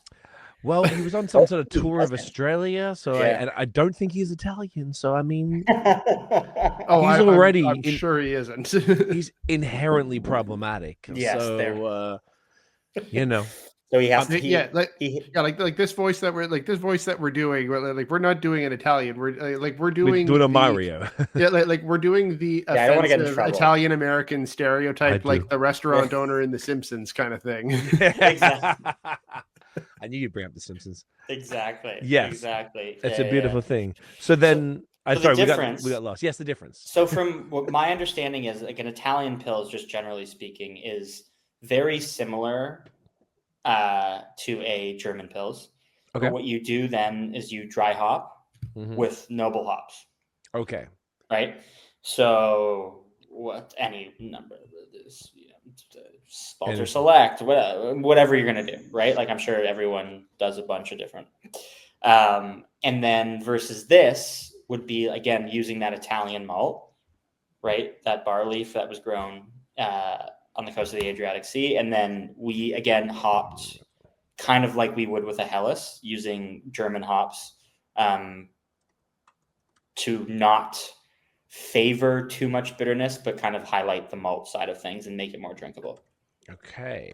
A lot of Italian, like again, going along the Moretti's, like the Menabreas, like a lot of them use corn, like adjuncts. Okay. As well. We didn't, like I was saying, we did not in this. But yeah, that's kind of just the main difference. Are they considered, like Moretti and everything, are they considered Italian Pilsners or Italian lagers? Just, I don't even know if they call them Italian, but it's just like a lager. Yeah. Okay. Yeah. I mean, I guess they're both That would lagers make technically, sense. but like definitely That's not true. a Pilsner. And I don't know, Okay. like when I think to drinking Moretti, which again, I've had a lot of, like, I don't think of it as a bitter beer whatsoever. No, not No, it's particularly. not. It's definitely not. Yeah. Yeah. And I was like, I always thought because I always wondered, even though I understand what we're all saying about Italian Pilsners, like in the way that it's done, what here or North Mhm. America say, like it arguably could be confused with a dry hop lager. But unless I'm tripping my brain out, which is highly plausible now, you guys are saying it, Mhm. if I see Italian style Pilsner on a label, I feel like when I smell it, all of them have a similar smell, and it's different than if it's like a West Coast Pilsner or a New Zealand Pilsner. Can I say what it is? And you can tell me Please. if I'm wrong, because it's Yeah. what I don't like about how I feel they've been trending, and at least in the very recent years that I've tried them, is Okay. they always have a very soapy thing going on.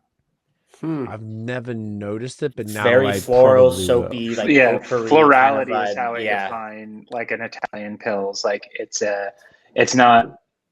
You were talking about like hazies or whatever. That can be like way more fruit, more like food tasting notes. Like everything with like those is like citrus or stone fruit and all that stuff.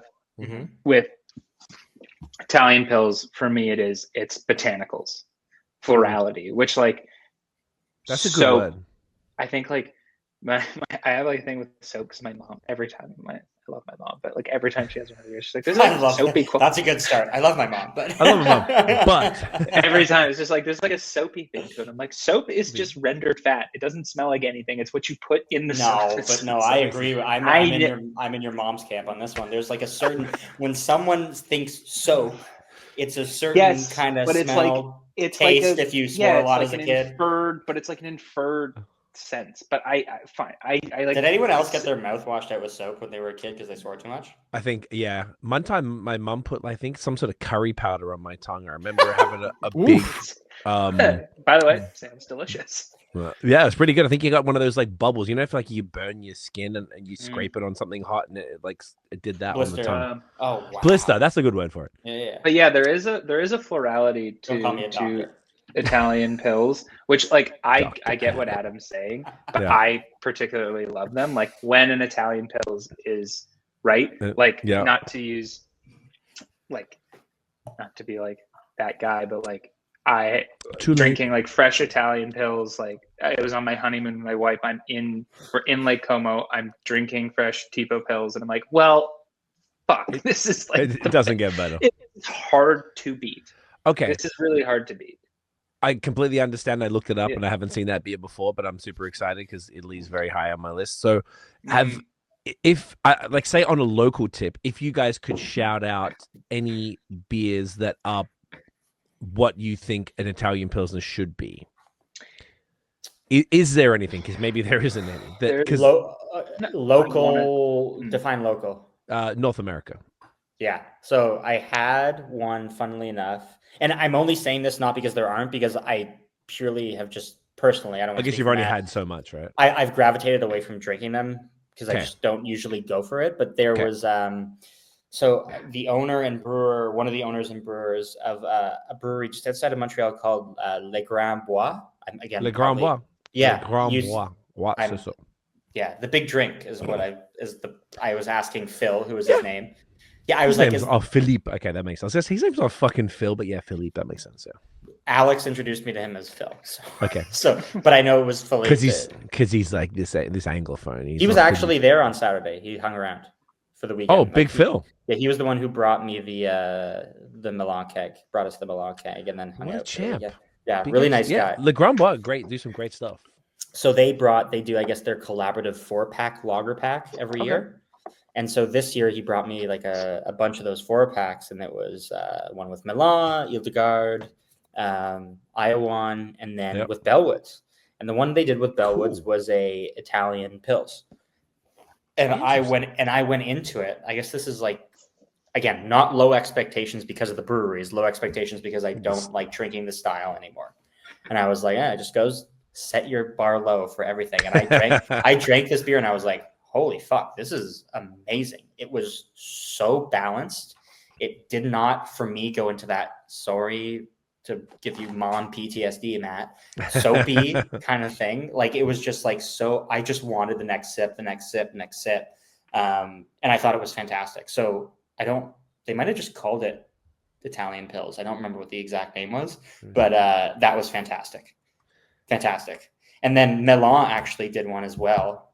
Again, I don't remember the name. It was a song lyric in French because that's what or the name of a song in French because that's what with Milan that they did in Italian Pils, and it was phenomenal. Very well balanced, not going towards that like potpourri kind of floral too much thing. It was fantastic, but I don't remember the name. Was that from Le Grand Bois, you mean, or from?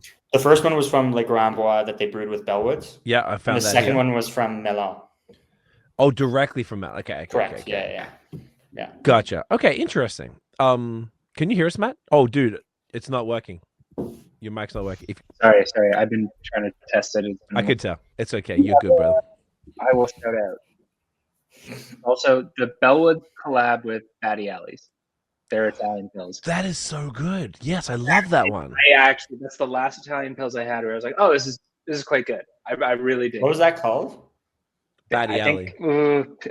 Batty, was it called? It was called Batty Alley. Like instead of Belly Alley, BAD. No, sorry, Belly Alley. It was called Belly Alley. Yeah. Sorry, they combined it.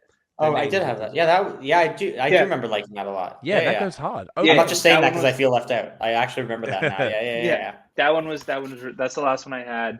That was really good. Because again, like when it hits, it is like a good style. But like Adam was saying, it can almost just like get. Like, I mean, you can say this about every beer style with like non super traditional breweries that make it. Like eventually, it becomes like a facsimile. You're just like, okay. Yeah. Like, let's get back to basics a little bit. No, it makes sense. That's really good to hear from you guys because I hadn't really thought about it, and you only really see Italian style pilsners, or you never see Italian style lagers, and I hadn't I hadn't noticed the soapy thing. So thanks for ruining it for me. But I also I never really like thought about alternative. Like I obviously had Menabrea and Moretti and all that stuff, like a bunch, and a bunch of other. There used to be some that would get into the LCBO, just random shit over the years, like 10 years ago, just whatever. They just import some stuff.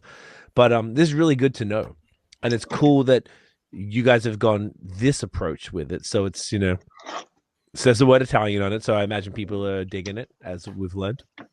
Yeah, it goes. It goes fast, and from like a offsite sales, wholesale licensee sales perspective, it is the thing that like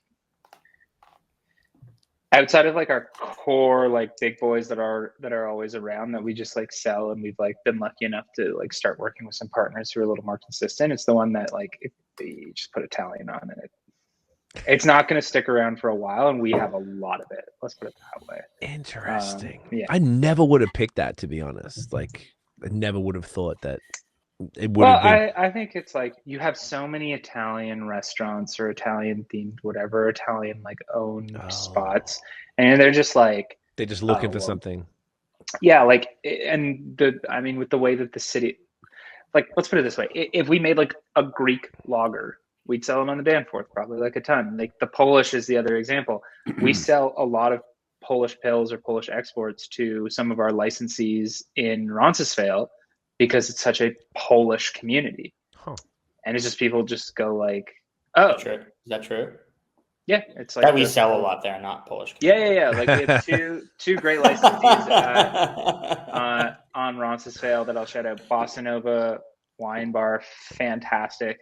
Dan and Dan is who I buy. He is the best. And then Alimentari, one of the best like luxury grocers in the city. Both of them in Roncesvalles, and they literally say like, just give me the Polish because we're just gonna clean you out of it. The amount of people that come in just to see Polish and like, yeah, give me that right now. Interesting. People are dedicated. Some communities are excited, I guess, because they probably don't see their name on a lot of stuff. Maybe Italians everywhere, but Polish is a little more niche. Yeah, I feel like Italians probably like they're not Italians are, but they're very proud. There are two Little Italies in Toronto. I think they have. That says a lot. Yeah. There's a population for it.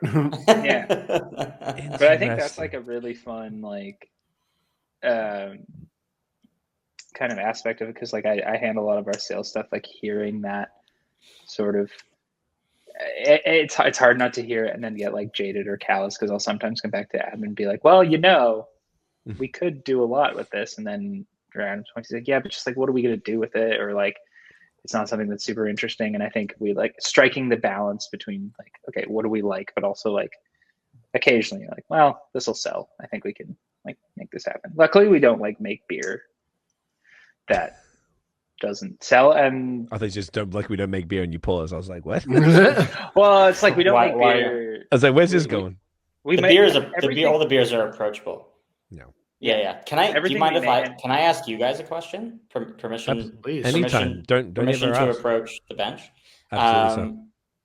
Are there some examples of Italian pills that you've had recently that stand out for both of you? That's a good question. I know that Nate, you might have had this one, but Tooth and Nail, we did a collab with them. We did I'm sure it's amazing. Maddie's the best. And it was originally, like this fun fact, we did a New Zealand Pilsner, but the first idea was an Italian Pilsner, but then I think they were going to do it anyway. And it was kind of... Yeah, that was the first, that was the first idea, like when I walked away. And then after Maddie slept on it a little bit, he was he was saying that they were looking to put a regular one on. So that's why like ours then became a New Zealand Pils. Did you try this? No, I haven't. I didn't try it, okay. but I need to, and I'm going to be dropping by tomorrow to pick up the stuff for for this weekend. So I'll have to grab a couple for us. Just grab a couple of those bad boys. Just a couple of them. What's a couple more after our already overflowing fridges? Yeah, you know the vibes, of course. It'll sit there for a bit. I'm trying to think now. There's some good ones, man. The first one that came to mind for me, and they haven't had it on in a little while, but it's Testaccio from Fine Balance. Oh, that's a banger. Yes. Yeah. Good. Don't they also have the one with Volo? They do. They have two. You're so right. They have double Italian pills. Double. Actually, they might even have triple, because they've got another one called Bankroll that they that they do with a local Italian restaurant in Kingston. Holy smokes. Jeez. Okay, so they're like the Italian pills. Oh, do you know what I really liked? I'm just looking through Untapped here. Marco Polo from Indie Ale House was pretty That's good. a classic. That's been around yes, for a while. yes. Yeah, good. The other Years one I want ago- to shout out, one of the classics. I haven't had in a while, so I hope it's holding up. Is Glorioso from Left Field. When that thing was on, like, Oh yeah, that beer was I haven't had that in kicking. so long. Same. I haven't had that in forever, but I just Yeah. remember like when it hits, like, oh man, that beer was wicked. Dude, that's such a Nice. good call. A couple other ones I've just got checked in. All I searched on Untapped was Italian pills and seeing which one's got the little green thing next to it. Henderson did one called Figo that I think we had on the pod that I rated high, which means Yeah, that sounds I think familiar. I don't think that I've one had slapped. Yep. Wellington just did one called Fine Italian Pilsner. I believe I like that. Oh one. yes, they did. Yeah, and they even did Good that name. one. They even did that one in a big stovepipe. There we go. Yes, and Stuff. they did, dude. You're so right. And I had one in can. February at Tripping Animals in Miami Oh, called In Boca El Lupo. Oh, wait. there you Can you pull that away? Just look. go. I like that can. I That's a love great that can. label. Wow, Yeah, isn't that that is awesome? beautiful. It's a Wow, girthy cannery you got that there. Nice. Jesus, that is Holy really yeah. nice. Shout out to the Italians. Yeah, Yeah. shout out Italians. I feel like they're That's gonna a be. This is their Pod podcast. pod right title? now. Shout out the Shout Italians. out to the Italians. Writing it down. Fuck, we need all the names we can get. Shout out to the Is it- Italians. Because they need more love. Can I be Everyone honest? loves Italian. Can I be honest? Yes, Can we Matthew. rename? We should rename something Italian. Shout out to the Italians. Do you know what? Yes, That's I think you should. honestly. How about just shout something to the Italians? That's starting to sound a little. Too much trouble? Okay. Yeah. Okay, what if you do like an Italian Alice? Where you put a dash and then the emoji.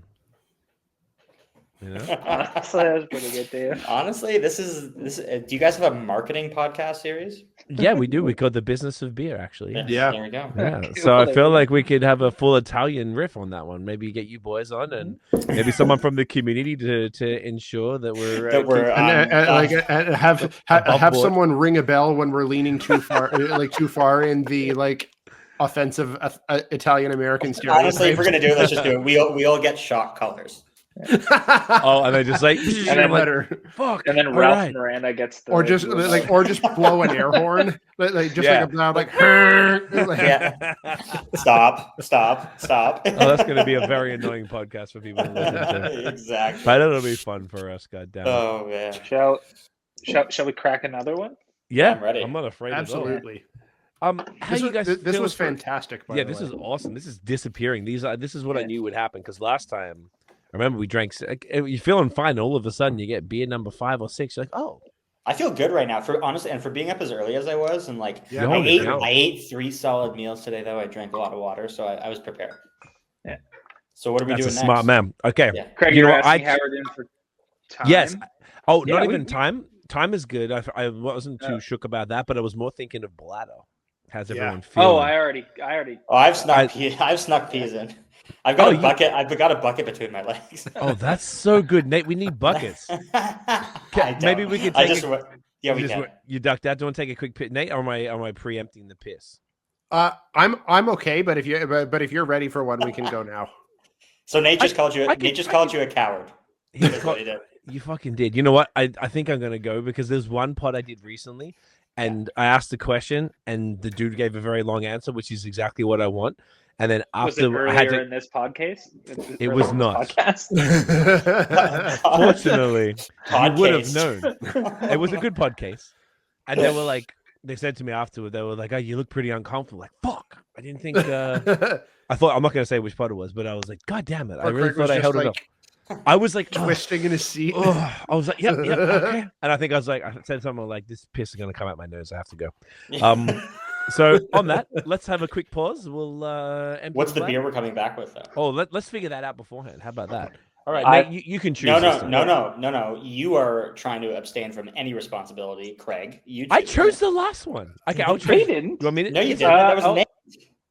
I chose No, it. no, Are you he did. No, he did choose the No, last no, one. Craig Okay. did. Yeah. Damn it. Wow, Okay. wow. Damn it, Typical I wasn't- Italian. Yeah, no. This time, let's do the basil beer. You Okay. brought that one up, and I've been itching for it ever since. So that's next. Just Okay, aching cool. for it. All right. I feel something darker. It's good. Yeah, I like that. Switch it up. All right, we're back in a sec. And we are back. And we're back, and Adam is ready to pour his beer. Oh, Adam is so keen, and Matt's even keener because he was just like, "I'm not waiting for the pod." He How was was like, Yeah, Matt didn't wait. How was Yeah. everyone's pee?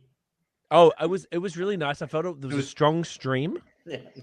I could drink Thank you some for more water." asking. Yeah, Thank you for no, asking, Adam. Nate, I cut you off. Would you tell us about your piss? How was your piss? Oh, it was good. It was good. Yeah, good yeah, stream. I'm glad that someone cared enough to ask finally. This Well, I is like never- good break. By the way, guys, this is good breakaway stuff for your pod. Just like a mini series of how was your pee. Yeah. Oh, I like that, guys. We're gonna play the new segment. How was your pee? As long as no one feels they have to call their GP, then we're in a good spot. Then we're all good. Yeah. There's no blood. Wonderful. Steady stream, strong stream. No blood, no foul. Like Yeah. everyone's getting good clarity. Everyone's good and hydrated. Yeah. Well, not enough. I really feel like I could be drinking more water. I see us all drinking water, which is fantastic. But it's life is hard. Life is busy. You try and get the water in. You do the best you can, and that's really all what it's about. Just try and put that in there. Look at that. That's got Adam Cam. Oh, Adam's beer cam. Oh yeah. I feel like we could be on one of those variety Saturday night shows. Yeah. So we're crossing over to Adam's beer cam. Adam, So good. that's frothy. Look at that fucking head, mate. Jesus Christ. There you go. Look at those glasses. Yeah. It's well. funny. Oh Zen- yeah, we Zen- matched. Look at Zen that. hooked us up. Oh yeah, we didn't even coordinate that. I didn't even know if I've used this. So it's before. funny. I feel like I owe Dan and Arjun an apology. So we're the ones that convinced them to bring those in, Oh yeah. and we haven't gotten our allotment yet. But How dare you? yeah, we're waiting. We have a Czech beer coming for our anniversary in July, so we're gonna do them. So those are like vintage Czech glasses That's From what I was a- about to ask. Okay. from an Austrian manufacturer called Oberglass. Oh no shit. Yeah, so they're really cool. Austrian That's beer and fire. Austrian glassware. You know what? I'm here for it. So, Mhm. first of all, I mean, gentlemen, we totally meant to do it that way, and we absolutely Cheers. knew that ahead of time. and we discussed it and we planned it out and everything was planned and nothing is random here, boys. Get this fucking in your face hole. Nate, take a picture so we can put it in our mouth. Yes. Okay. Fuck. Okay. Sorry for yelling. Sorry Here about we go. that. Here we I go. apologize. It's the Don't fucking Italians. rush me, Jesus Christ. Sorry, dude. Sorry. I didn't mean to. Mhm. Cheers. Look at the way he talks to me, guys. Okay. Quick fun fact. We had a podcast with Ben of Arabella Park the other week. Love Great. that. And Love Ben. I knew you would say that. And Mhm. he feels Text the same Ben way. and tell him I hate him. No, I'm just Okay, kidding. I'll text him right now. No, I don't We're know, not- Phil. I feel like Ben. There's no background to that joke, so that would just truly be out of the Yeah, blue. he'd be like, "What?" He goes, Phil- I just put in an order. Like He what? did. I thought we were cool. I thought. Yeah, I thought everything was great. I really like the No. big blue wall. It's great. Mhm. Okay, so I love Ben. Ben is a champion, and Ben loves you because he Mhm. he selected. We did 6 beers. We got pretty fucked up, to be honest, and we spent an hour talking about manscaping. An hour on a beer He's not- podcast. He's not Do exaggerating. they sponsor the video or like what's It They went- have in the past. Yes. But you were fully buzz marketing them for free there, Sorry, yeah, what I kind of went- marketing? Yeah, buzz. buzz marketing. yeah, That went. it? Oh, okay. Yeah. Yeah. Wow. That Yeah. went right over my head. Your jokes are Wow. too deep, even for Nicely yourself. done. Nicely done. That went right over my head. But all of that yeah. to say, is That one went way off the rails. That's right. Well, so did that podcast, and so is this podcast. That's half the fun, I guess. Ben brought on the Basil Beer and the Vienna Classic on that pod, Mm. and Oh. it was really cool to talk about it with him, who, like, from like a secondhand perspective, to talk about it. So now I would love to hear it from you guys. So obviously we talked about it off air. Nate and I have. Where the flip is it? We have the Vienna Classic here. We're not going to drink it tonight because we have other stuff. But Mhm. just to talk, could you guys speak to both of these glorious beers? The the 2 Vienna lagers, the traditional and the modern. And we're drinking the modern one right now, which is named after your wonderful Viennese chefs. Is that accurate? Good place Whoa! Fucking hell! What was that? That's okay. We're was good now. that? Was that I don't know, No, but I didn't. it was the Think it out. Viennese.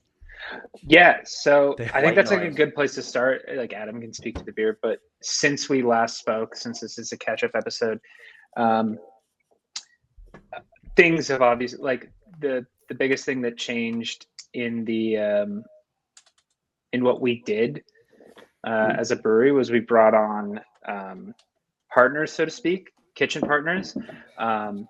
Adam and I can both attest that like running a brewery is one thing, running a restaurant is something completely different. So after a lot of trial and error, we were just like, we're done with this. We're going to outsource this. It was obviously becoming really popular in the industry, whether it's like Versed at Godspeed or what the Blood Brothers were doing in their kitchen. We're just like, yeah, we're kind of done with this. So we partnered with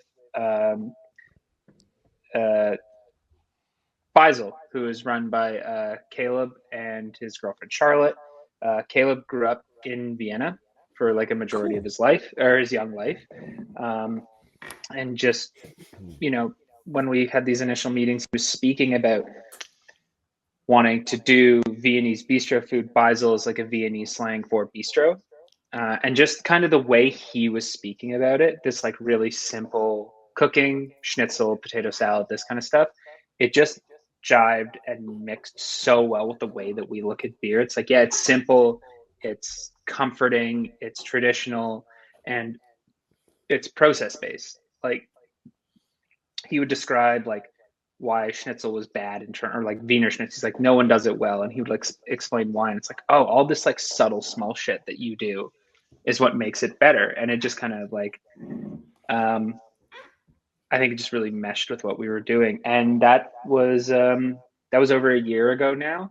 And it is safe to say, outside of the beer, it's like the best thing we've ever done. It literally like overnight, it was like anchors lifted off us. We're like, oh my God, we don't have to deal with this. We have like someone that we can work with and rely on. And like, we do all these events, and we'd like go to the kitchen before and just be like, can you like do this? I don't really know, whatever. And now it's like we're partnering with someone every time, going like, oh, this is what we're thinking. What are you thinking? How would you do this? And everything. So this is Faisal Beer is a collaboration we did with them for their 1-year anniversary, which is a more modern take on Vienna lager.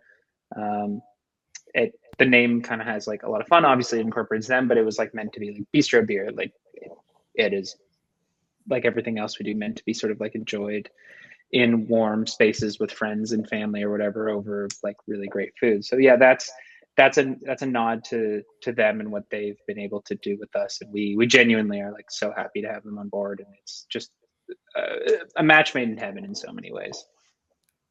That's sick, man. And to speak to the food, like when I was there, I had the deviled eggs. You did have some, yeah. Yeah, Bro. the Holsteiner eggs are fire. So good. Speaking of the theme of tonight, I've told multiple people about those deviled eggs. I've had some since. Didn't slap anywhere near as hard. The roe and the anchovies, like the crispy anchovies, the fuck out of here. And I had that little steak. What was it called? The steak. Oh, the goulash skewers. Those are wicked as well. Wicked. But and these are all like really simple. We're not, again, it's not reinventing the wheel. It's simple stuff, but like he looks at this kind of food in like such a great way. It's like, it's not pretentious, but he cares so much about it.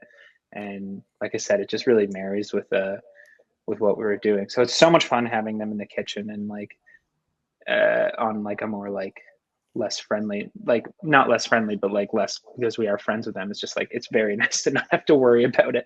And like, wake up every day and be like, because there was a moment since we last spoke where we like shifted our kitchen priorities, and at one point myself and Alan, our GM, were basically like running our kitchen. So we'd be like working shifts, and someone would order food, and we'd be like, okay, shit, you run and like go do this, and like you get in the kitchen, like it was so janky for a little bit there. And now it's like, oh, we're like a real place now, which is really nice. Well, that's a good avenue. A real place now. I'm gonna add that to the list. Hey, what is that? Like, is that Pinocchio? I'm a real boy. What is that? Yeah. That's another Italian. Are we gonna get attacked by the Italians here? No. That wasn't meant to be Italian. Sorry. That's okay. It says Pinocchio. That's also the Okay, what was the potential podcast name I said before? Oh, Shout out to the shout out to Italians. Italians. Yeah. And then in brackets, it's sorry Italians. Mm. We have to I'm gonna add apologize there. Pre-apologize. Just like get ahead of it. You know what I mean? Yeah. I like exactly. that. I'm writing that down. Just Yeah. even if at the very least for lols for later. I like that. Yeah, I think it's important. I have some great videos of Matt in the kitchen in an apron, being a chef. If you want me to send those to you, and you can edit them into right there. Please. I Send literally those had to get my food handler's license to manage like 5 months of the business. Like it was dark, like real dark. Suboptimal. Yeah. So like to get them in has just been great. And Yeah, this has been like a amazing. really fun project. And then I'll let Adam speak to sort of like the comparison of Vienna Classic and Beisel, because that's been like a very fun, like new little thing that we've done. Yeah. So this is obviously everything Matt said, and then this was like a more modern take on a Vienna lager, like you guys have all seen them, more towards that amber copperish kind of malt forward thing that you would see nowadays, even in Vienna, in Austria. Mhm. And Vienna Classic is actually, this is the second time we brewed it, and we'll do it once a year going forward. But it just was a nice thing to line up with their first year anniversary. But essentially what it is, as you see on the can, it says historical Vienna lager. And that Edelweiss malt I was talking to you about before. Yes. It turns out, so this is obviously all grown and malted by Caleb on his farm in Indiana, Sugar Creek. And there's a gentleman, his name is Andreas Krenmer. And he's like a Vienna lager historian. He lives in Europe. I've never met him, just like gone back and forth with him on Instagram a couple times. But we can't take credit for this project at all. But through his research, Tom at Goldfinger and him worked together to find out is that this Edelweiss malt was actually very likely the malt that was first used in Vienna lager. So the first Vienna lager ever brewed in like 1840 by Anton Dreher was likely, this was the exact malt that was used. And it was very pale. Like it wasn't what is represented now with like that more kind of like, again, amberish, copperish, kind of like darker hue malt forward. It wasn't like that at all. And so what Tom at Goldfinger worked with Andreas and then Caleb, after knowing that he was using and growing this malt on his farm, what they worked towards is like to also find the exact kilning specifications of this malt. And they kilned it to the exact specs of that. And then Tom at Goldfinger brewed a beer using 100% that malt. And so when I found out that Caleb was doing this, I asked Caleb and Tom, I was like, do you mind if we get some and like also brew our own take on that? And he was like, absolutely. And so that's what it is. It's a representation of, like, I see some people online, sometimes they're just like, oh, this isn't what a thing is or whatever. And I'm like, I know that's why it's like confusing for people, because it's not really what you're used to seeing, but it's meant to be a representation of what it was like the first time it was brewed. Pale, using the same malt, a completely different beer. And it just is a cool way to show you where the beer that we're so used to seeing now, the beer that's in our glasses right now, where it came from. And that's kind of the story behind it. Yeah. I think I read somewhere that when the first Vienna lager was being made at, I cannot pronounce it because it's like a mishmash of like German concepts, Schweizer or whatever. Yeah. But it was meant to be a response to Märzen, like traditional Märzen. They were like, we want to make a beer like this. And that's what they tried to make, which is why it was like paler in color and that sort of stuff. And yeah, that beer, the Vienna Classic, I'm jealous you guys are going to get to drink that later because that beer rips. Yeah, I think I'm I know I could technically drink it whenever I want, but I don't. You technically can. Technically. Yeah. I love that. That's another two beers that, I don't know, this keeps going. We got a lot of themes tonight. Shit that we keep talking about. Nate and I have talked about the Sticks and Stones so much. I just brewed Stones today. That's what I brewed today. Oh, let's go. Okay. my And God, they're come both, on. do you do them both this year? Like as normal, everything's. Yeah, Sticks we brewed in March for Oh, I 6 see. months. Okay. And then Stones we brewed today. And correct, is Stones the Best beer. best beer? Okay. So the lighter one. And when do they drop? Oktoberfest this year is September 20th. Let's fucking go. Okay, amazing. Yeah, you guys should both come out for that. I honestly, I will. God damn it. Live pod? Live pod. I mean, I'm not against it. It could get. Look how messy this is. Imagine how messy that could get. Yeah. I just drunk Steins in hand. We'll look like we should do Italian college pills. game day, but it's BAOS. But I would lots of Italians. I would love nothing more than that, but I'm going to tell you right now, I'm going to have a 2-month-old at that time, so probably not going to happen for me. Yeah. That's a bit soft, to be honest. Bring it It's on a the bit podcast. I soft. don't know. Yeah. It's a little soft. I don't want to say it publicly, but We're kid Wow. friendly. Wow. We're kid friendly. there's We have the milking mom stations. groups that come in on Fridays. We're See? good. We got high chairs. You got to train them early. No, They have to get no, used see, to it. Yeah. Now, I know is now, a professional. like I bring my son to breweries all the time. All I'm saying is I don't know if I'm up for a trip to Toronto with a 2-month-old is all I'm saying. No. I get it. I don't get it. You're off at the all. hook. You're off the hook. I don't know. I live Let an the hour record away. It's a show little I'm the far. only understanding one. I'm the only good friend in this group right now. Yeah, because That's Matt right. and I, That's Matt right. and You I are. have had it. Matt and I have Yeah. had it up to here with this And newborn like, nonsense. Craig's just sitting there like, oh, I don't know what the big deal is. Yeah, bro, I've had a puppy. I know what it's like. Okay. That's They bite your hand I a lot. watched House. I know what's wrong with you. I love Oh, Oktoberfest then. So those two beers are fantastic. So this is so sick that you guys are continuing to do these. Like, I don't know. I feel like in the lager world, maybe this is why it stands out. The lager world doesn't tend to. You don't see a ton of things like this, like the Bison, the Vienna Yeah. Classic, Sticks and Stones, Amazon, and the Fest beer. Like just for some side by side shit. Like when It's so fun. It's so fun. it's super fun. And What, you it's mean like it's not smart for a brewery to brew 8 different types of Helles? You don't think that's I think smart for a brewery? I think to it's genius. No, I think it's like if you don't do that, Sorry, what was the word? genius. Yeah, you got it. There's the Yeah, magic full keyword. circle. Bringing them all back. Is this the thing where like now someone rings a bell and a bunch of balloons fall down from the ceiling? Basically, The Basically. side by side thing you mentioned, Craig, which Yes. I can kind of maybe lead into like one of the. well, you know, someone the here is point that taking we it really- seriously. Thank you, Yeah, Matthew. man. Thank you, Matthew. I was just gonna say, like, the side by side stuff, at least for me, is the coolest thing we do. And I think it's cool for a very specific reason, because it is like, not only is it bridging like gaps in time and in like history and in tradition, but it's giving like an opportunity to, because we do a lot of events. And we like, so for like these 2 beers, we threw an event which coincided with their 1 year, and then, you know, Caleb and Charlie put together this great menu. But I think Adam and I both agreed that like the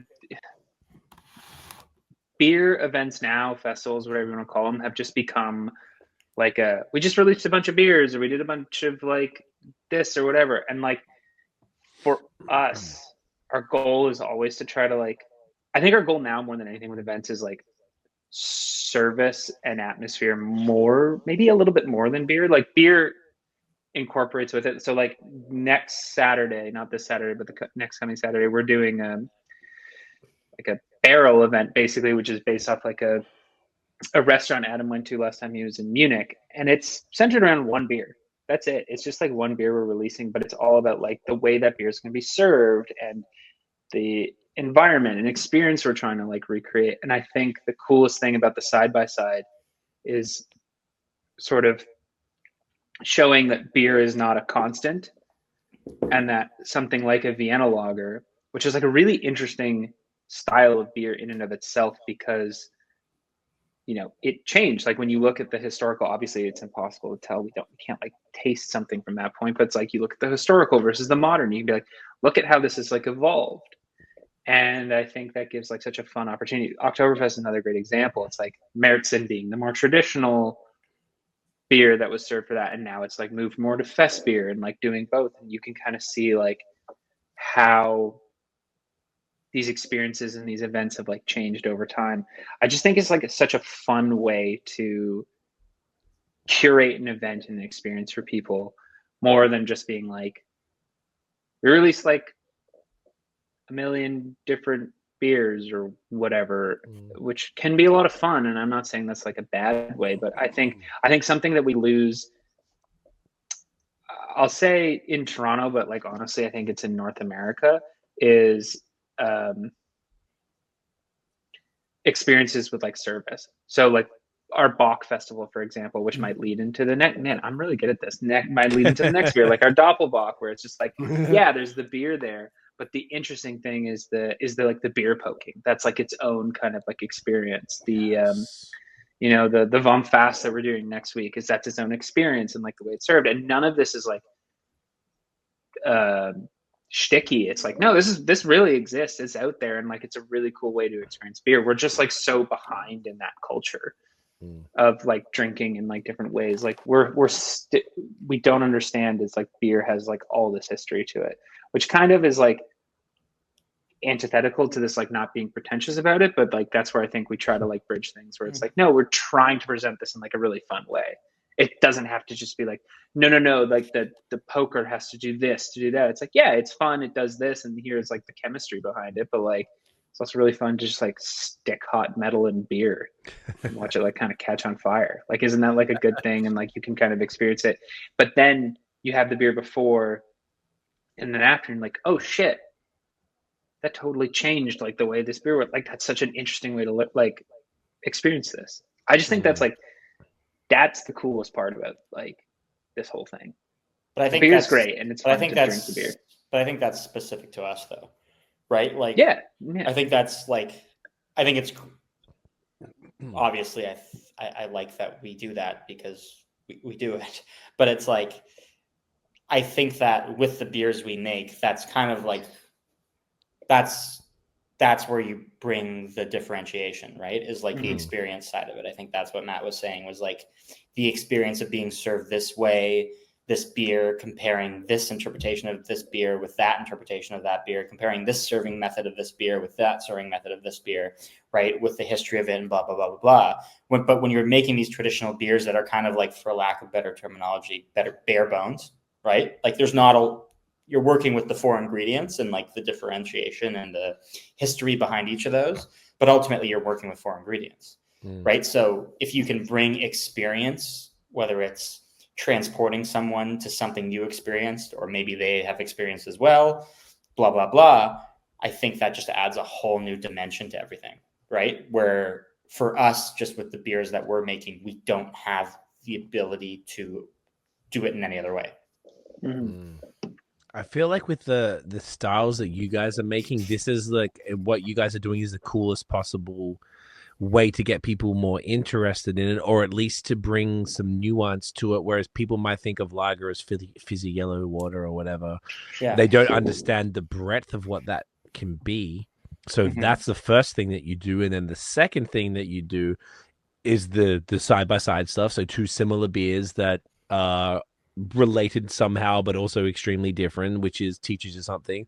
And then third is the experiential side, which is the hot fucking rod thing, pause, and then any like you have the cask thing. I'm glad you guys understood that. Most people don't get it. Yeah, I got it. Okay. Hot rod. I wasn't that. I said pause, but it was the hot rod. That's why I said pause. Yeah. Yeah, no, I'm glad we got that. Does anyone not get what you say when you say hot rod into beer, pause? Most people don't understand pause, and I say it all the time, and they just keep looking at you like normal. Yeah. I'm like, and you guys were both smirking. I was like, finally someone gets it. Nate gets it, but it's like Borat. This suit is black. Pause not. I only get it because you explicitly explained it to me. Yeah. Well, that is true. Laugh, that was better. But buzz marketing for Manscaped. That's right. Their scripts were pretty good, though. To be honest, they had that shit down. But Craig, what you're saying, I think, is so interesting because it's such an integral part of this stuff.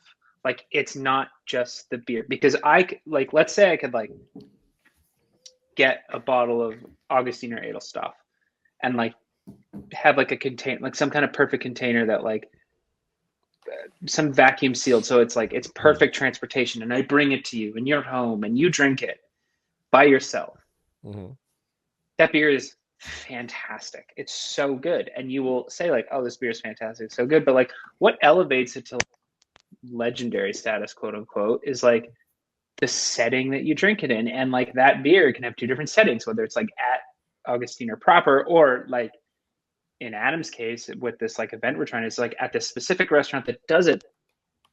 And I think that's like where we're trying to maybe give people an experience that they can go potentially achieve. You'd have to like go across the pond, obviously, and like find it and seek it out, but like bring that a little bit more than just like, yeah, we're just trying to make like a beer like this, because I think that is missing the point of what that's not missing the point. It's only getting halfway. And I think that's a good maybe way to something put it. like simple, like when we opened, we had the Lucre Towers, and now we are, probably since we last spoke, we are now all Lucre. Like, it's not a gimmick. Like, it's like we put these in for specific reasons, because like it elevates the drinking experience. You can make the best beer in the world, but if you serve it in a shitty way, that beer is not going to be the best way. You know, it won't be the best it can be. So if from like an event perspective, it's like, yeah, we can make the best beer for an event, but if we're failing on all the other stuff, or like not elevating the other stuff where we can, it's like, all right, well, that was great, but it could have been better. And I think that's like the really fun part about like doing these events that we do, where we kind of sit down and go like, okay, what's the draw, for lack of a better word, if we want to get into like pure marketing, like what's the shtick, what gets people in? Because like I think just making beer is not enough anymore. It's very hard. It's very hard to like make it for that reason. I mean, you guys can say across you guys can say across the board, like, because I think that's true. I was chatting with I know you said you had the Blood Brothers on. I was chatting with Dustin a couple weeks ago, and he came by the brewery actually too. It was multiple different occasions in the span of a week. And I was just chatting with him about, I don't remember how we got onto this, but it's just like the current state of beer, if you want to call it that. And it was just like, I think now more than ever, like you need not only a reason to bring people in outside of the beer, like the physical liquid, but you need, I think, let's call it an appealer. Okay. To people who maybe wouldn't come to a beer thing. Yeah. That makes sense? Mm-hmm. Because like, let's be honest, like we all know the state of like the industry right now, right? Like it's not where it was in 2015 to 2018, 19, whatever you want, like that kind of range. And I think more than ever, like the more you can appeal to the general public, the more you can offer an experience, again, outside of baseline that you're offering, a good quality product, all that stuff, but great. I think that's important now more than ever. And never mind that with the beer that we make, it's really important because you don't have anything else to like kind of make a draw or whatever. Like, I think just in general, like you really have to appeal to more and more people, because I think it's just it's slimmer pickings, right? Would you agree? Absolutely. Yeah, absolutely. And if people are going to go out and spend money, like you said, the product is important, but people want an experience. Mm-hmm.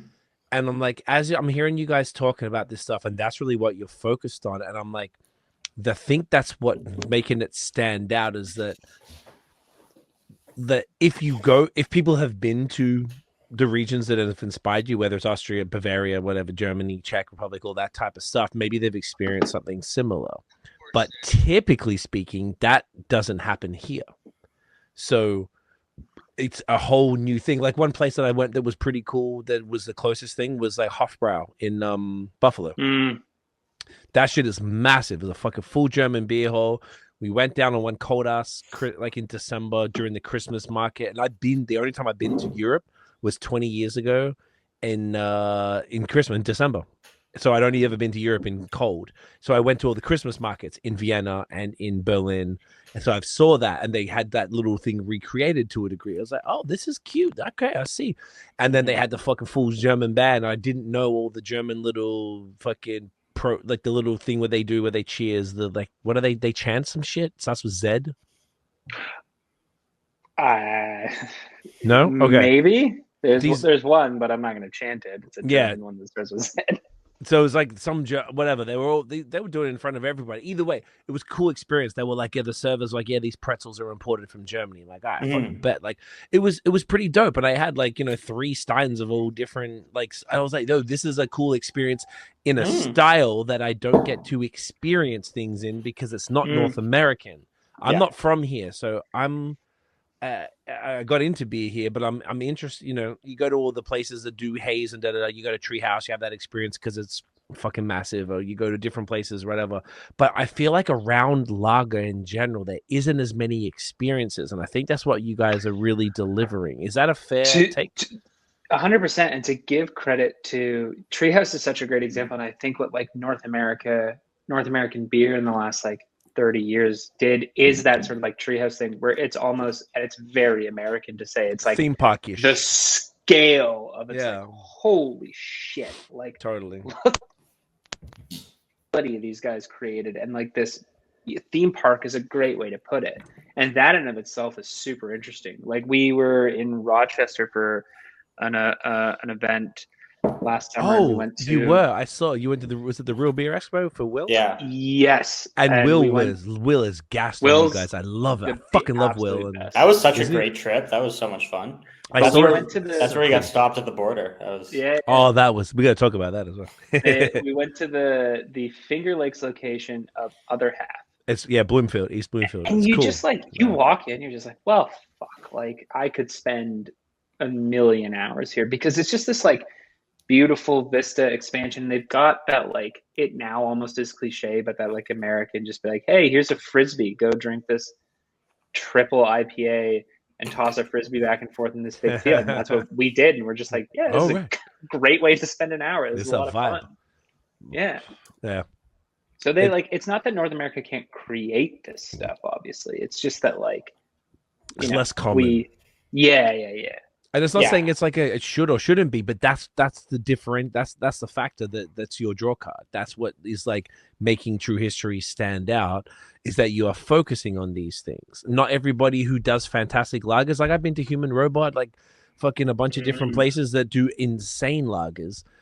I haven't seen anything quite like the way that you guys approach it. I only ever seen the sticky pokey thing in fucking Invasive Species in Fort Lauderdale, and I went specifically to do it, and they ran out of gas because they fire it up with a fucking if you're smoking a dab. The torch, like them big blowtorch bitch. Not us. We do open pit barbecue on the patio, fully legal. Never runs out of gas. But I was like, I went there because they did a big stout. There was like a pastry stout, 8% that they did it. And I was super excited. I went a couple of times because Airbnb wasn't too far.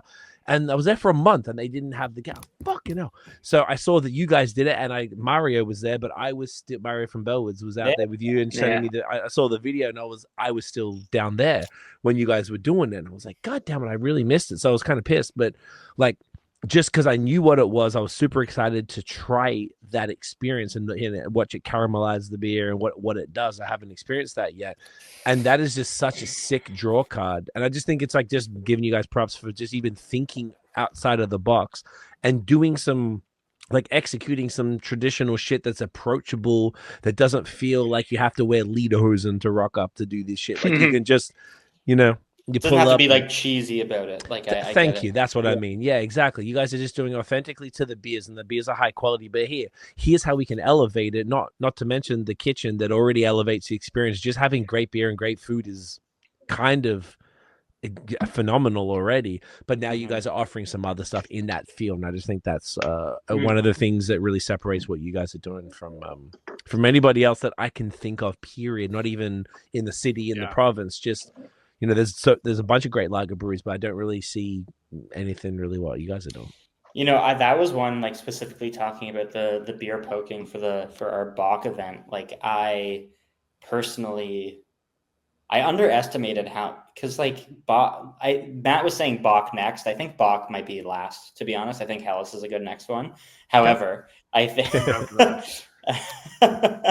but an event based. So this year was the second year we did it. The first year we did 3 Bachs. We did my Bach. Matt's looking pissed now. Doppelbach, yeah. He's infuriated. Don't worry, that's just baseline. Resting pissed face. Resting Matt face is what we call it. Yeah. But like first we did 3 Bachs. Shut up, Nate. A Weizenbach. I'm joking. I'm sorry. Sorry, Adam. Sorry, everybody. No, it's okay. No, just first year we did 3 Bachs, which is insane. Okay. This year we did 2 Weizenbach, Doppelbach, and then we kept a couple kegs of last year's Doppelbach to do side by side. Yes, but I did see that. But for a beer style that is, like, I would say largely not popular. Popular is not even a word I would put anywhere near that style here. No draw, there's no like hype behind it. How this year we didn't have the patio, which is probably a good thing with me sticking searing hot metal into people's glasses on at the patio. Like, it's not a good thing that there was no one out there walking by, like, whatever. For how successful that day was, all things considered, and how much beer we sold, and how people don't even necessarily care about the beer that's being sold. They just are fast. Like, you talk about, like, I know you're obviously with the agency, Craig, like the social media side of things. Like, I'm not saying viral is the wrong word, but like, you can't plan for things to be received well on social media. Maybe some people say they can. I think that's the best things happen on there when it's kind of natural, it's in the moment, whatever. The amount of people that have their phones out that are like, wait, I got to film this. That are like, wait, friends. And then like, you look at the people and like, I'm not trying to like, it's like, there's certain people when you're at a Bach event at a brewery waiting to get your Doppelbock, a hot metal rod stuck in it. There's certain people where I look at them and I'm just like, I would never in a million years peg you to be here right now. But they're here in groups. And I'm just like, there's something about this that I didn't foresee that is on the experience side of things, beer, whether it's good, bad aside, that irrelevant. There's something on the experience side that just was natural here that I didn't foresee being so well received. And that's one of those things that we're talking about where it's like, Matt was like, I think that the best situation is obviously where those two things meet in the perfect way. But like, there's some times where it's like, it looked like I was kind of doing some weird, like, Illuminati sign. Yeah. Like, All right. so, okay. Jay-Z, slow down. Twitter's going to go crazy right now. But yeah, I think there's like something to be said for like those like natural moments where you're just like, oh, I didn't even see this coming. And that's like one of those ones for us because yeah, I just did not see that event being any kind of, I honestly thought after the first year we did that, I was like, there's no way we do this again. And I was like, maybe not. We're like, maybe we'll do it again. And then it was like, this one was way better than the last one. It was crazy. Anyways. That's tangent. sick. Yeah. No, I love it. Love to hear it. Like, since that's what we're talking about. I love it. Do you want to crack this Hellas then? And we can wrap up on the Doppelbock? Yeah. Let's do it. Sure. I'm loving it. All right, you guys go fetch it. Matt, can you hear us? Matthew? Yeah, I can. I had to switch to. Yeah, the old AirPods died. Yeah. I know the way. Hellas time. Yeah.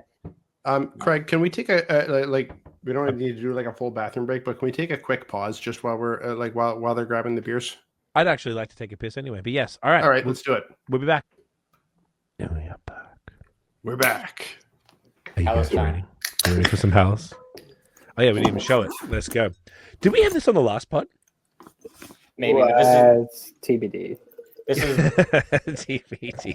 This is a very very different beer than whatever you had it. Oh yeah? Yeah, I should tell you because I have this little friend called Untapped, and he tells me it was 10th of November 2023. So yes, that's so what we definitely did. We definitely did. So since a year and a half ago, this beer's changed? Yeah, specifically with this. Ooh. Chin chin. Ooh, And now we've got that. Now we've got the Adam cam. Adam cam. He's such a dickhead, bro. You guys are the funnest. We should do a pod every week. Dude, I think that's like the quickest divorce I've ever get. Oh, So can you're I- doing what again? again? Can I ask a quick question? Yeah. How's everyone's peas, by the way? Solid. So Oh, I did pee last Healthy. time too. I forgot. Yeah. Yeah, you did. Yeah, You guys did. it was good. It Yeah, was good. Yeah. Definitely getting a good like water intake. Good. So a Yeah. little clearer each time. Okay. Look, Honestly- you're looking more hydrated. Honestly, now. when I poured this Hellas, I went, yeah, that's one in, one out. Yeah, that's really. That's exactly how it's going. You guys are fucking me up tonight. This is hilarious. It's worth a divorce, you know. I'm just saying. You know, don't be scared of a good divorce. It's worth a divorce. Wait, are you guys both taking pictures? Yeah, Yes, we we are. always do. Okay, not noticed because I thought I heard two different camera sounds. I was like, am I Yeah, No, you you're- definitely. am I do. having a stroke or what's going on? I mean, I don't want to speak to that, but maybe we could. I mean, I'm not a doctor, but I think you're all set. On that note, let's get some Hellas in us, gentlemen. Cheers. Put that in your dick hole. Cheers. Oh my god. Well, maybe not there because that's where it's going to come That'll out. burn. Mm. So you did this one. The Okay. last time you had this was on the last On the podcast. pod, it appears to be. I think I've had it since then. So this specific batch or whatever packaging run is like a completely, I don't want to say completely new beer, but I will say I'm very, as you guys know, not compliment. I don't like compliments about the beer. I don't find a lot of good things about the beer.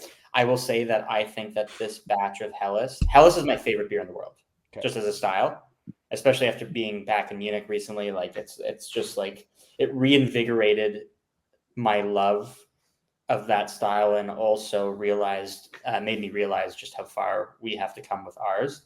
And so I think that this beer is probably for me, my favorite beer we've ever brewed. Okay. Interesting. Cool. And the big reason for that is we did a complete switch up on the malt. So I was put in touch with actually a gentleman named Phil. He's originally from Germany. He works at Mississippi Mills, where we got the malt for the Canadian Pils from. But they also bring in a malt from Germany called, I think I don't want to butcher the pronunciation, but it's called Schutzma. It's spelled Schwema. Schwema is like the phonetic, Schuema. Okay. And it's a German malt. And I was told to not perpetuate this rumor because it's not confirmed, but I've told it to so many people at this point that like, whatever, it doesn't matter. It is alleged to be one of the malts that Augustiner uses. Okay. But do you know Augustiner in Munich? Yeah. Yeah. Okay. What's the beer? Matt showed me there was a bottle behind the bar, Matt, that you pointed out. Okay. So Edelstoff is their export beer. Augustiners. So they have their Helles, their export beer, which are like their two main, and then they have their Dunkel and their Weizen, obviously. Okay. But yeah, Edelstoff is like one of my favorite beers ever, and then their Helles is maybe my favorite beer ever. But they use different malts. They malt some of their own malt too, so it's like impossible to say. And then this maltster will not release their client list, so like you don't actually know. But we brewed this beer, and then I tried it conditioning like fresh off of drinking Augustiner beer from Germany. And I will say, I'm not comparing our beer to Augustiners because that's not what I'm doing. But like from a malt perspective, I'm like, I don't know if it's like me fucking myself up in my head, but I'm like, oh, I actually noticed some similarities in the profile of this. So maybe that factors into what I think about this beer and how whatever. Regardless, before we used Weirmann stuff, like a lot of German, whatever you're making, like you're making a Helles, you use Weirmann, it's easily accessible, it's authentic, it's European, it's great quality. When I tried this, like I was just like blown away by the malt and just how the beer turned out. And it just like, for me, as close as if we've ever been, like transported me back to being in Munich and drinking the Helles there. And it's just like the perfect, like you drink Helles there, and we use the Augustiner yeast as well. So you get that like little bit of a sulfur note, which is like just perfectly in line, that it adds like texture and like dimension to the beer, but it's not like overly in your face. The malt itself is just like, it's like a honey sweetness. It's not too biscuity or bready or in your face or like too much of like it's just perfectly balanced. Again, I don't do tasting notes. But I just think that this beer is just like a Helles is about like a unison of like the perfect beer and not noticing that you're drinking a beer. I don't know how else to describe it. That's what it is for me. And for me, this is the closest we've ever gone to that. And so I'm very excited about the beer, and like it's been disappearing fast because I think I've been drinking a lot of it at the bar. We've been selling it too. I mean, like Helles is one of that was for effect. That end part is. I'm not. That's just a comedic element. Well, interrupt me. I was going to say that Helles. I wasn't like sitting there like doing inventory, being like, oh man, there's a couple kegs missing. I bet Adam drank it. It's just it's stuff beers. Like fuck, it's like it's a thing that I've kind of noticed, I guess, because like I said, I do a lot of our sales to licensees, and that's like one small piece of the pie, obviously. But like, you talked about like cosigns. Like at this point now, like because I'll send like the mailer to like our licensee or whatever, and I'll just be like, I think I literally sent it. I was like, Adam actually likes this beer, and that means something. And people are like, oh, I'm in. Like, yeah, give me that. Do you actually say that? I'm something along that lines, yeah. Say, what do you mean something? Do you want me to get it verbatim? I can pull it up, but it's just like. Oh, I love seeing you guys because. Yeah. But it's like but to say something like that about this beer, where it's just like, oh, these like slight tweaks make it like this kind of beer, and like people being like, oh, sick, send it to me. Sight unseen. I just think is sort of like a testament to where trends are going, where it's not like, because we pretty much always have mild lockout on, or at least we have for like over the last year or whatever. Like consistently, it's always been the thing we've like roughly always had. But then like to see an uptick when it's just like this batch is tasting really good, is really interesting, because like a lot of things, like when I work behind the bar, we get a lot of people, especially with the kind of beers we make, like compared to the hazy IPA sort of breweries, where you're more used to kind of going in, sitting down, and being like, what's new? I've like really tried to like hammer into like regulars or semi-regulars, be like, nicely, obviously, just be like, that's the wrong question. Ask like, what's tasting the best or what's freshest, because it's rare that it's becoming rarer and rarer that we have something that's like entirely new, or it's like, oh yeah, this is like super new, or like with consistency, it's like, yeah, this week something's not new, but like we just put on a new batch of mild lockout and it's tasting fantastic. You should drink that. You've had this beer probably 100 times at this point, but this one is like worth doing it. But it's not a new beer. It's not like a new brand. So like I think that's part of not re-educating, because that sounds so pretentious, but like reorienting how you got to think about like beer. It's like when thinking of like food and seasons. It's like you've had asparagus a million times, but like when asparagus is in season, it tastes like great. Like you should like drink what's fresh and what's like exciting. It's not like what's new. It's like if I came to you with like a new vegetable, it's like, oh, give me the new vegetable. It's like, sure, but like you'd also like drink or eat the thing you've had a million times. When it's tasting really good, you should just have that if you like it. That's a really cool perspective. I almost feel like whilst I understand the haze. I'm gonna put that on my LinkedIn. Really cool perspective. Yeah. Like, Matt has a great perspective. That's Craig and BS podcast. That could work. I'll be happy. I'll film a video recommendation for you. You say the word, bro. Whatever you need, man. Just as long as you wear that red shirt. I like that. Like, it's almost like that's the question for like other things. So aside from haze, people always want to know what's new, and I don't know if you're ever going to change those consumers. And then they would take that ethos and bring it to something like what you guys do, which isn't appropriate, but you just reframed that with a much better question. And it's a really cool way of looking at it, because maybe like and when I think of your stuff, I feel like you're cycling through things. Some things are seasonal, some things are like you guys said, you'd bring them out a few times a year, whatever. And it's always like, I always like it when the brewers get excited about like this batch is fucking slapping right now. Like Yeah. I kind of hear that a bunch, and I don't know. I think that's really like, oh, word. Like even for all our collabs That's that we're doing for exciting. this, yes, that or if the brewers are excited about that, I'm like, yeah, okay. So it's like it doesn't matter if it's a new beer or a flagship. It's like it's cool that you guys get excited, and I guess that's part of that. Like, I don't know if re-education is a bit of a dystopian word, but more just like a reframing of, like, hey, when you think about Crispies, like, cool, mild lockout is around basically year round, but this particular batch, this one's slapping right now, and it's like I feel like if it's like lagers, that's something I don't really overthink about. Not having that particular beer more than once, where it was like haze, you sort of like, not that I'm against having the same beer more than once, but it's just ingrained in the culture. You just want what's new, what's fresh. It's just a fucking part of the game. But lagers are different, so I quite like that framing. I think that's something that we should be promoting. I like that a lot. I mean, yeah. I mean, my dream for this fucking brewery is to have 3 beers. Oh yeah, Yeah. What were those? What are they?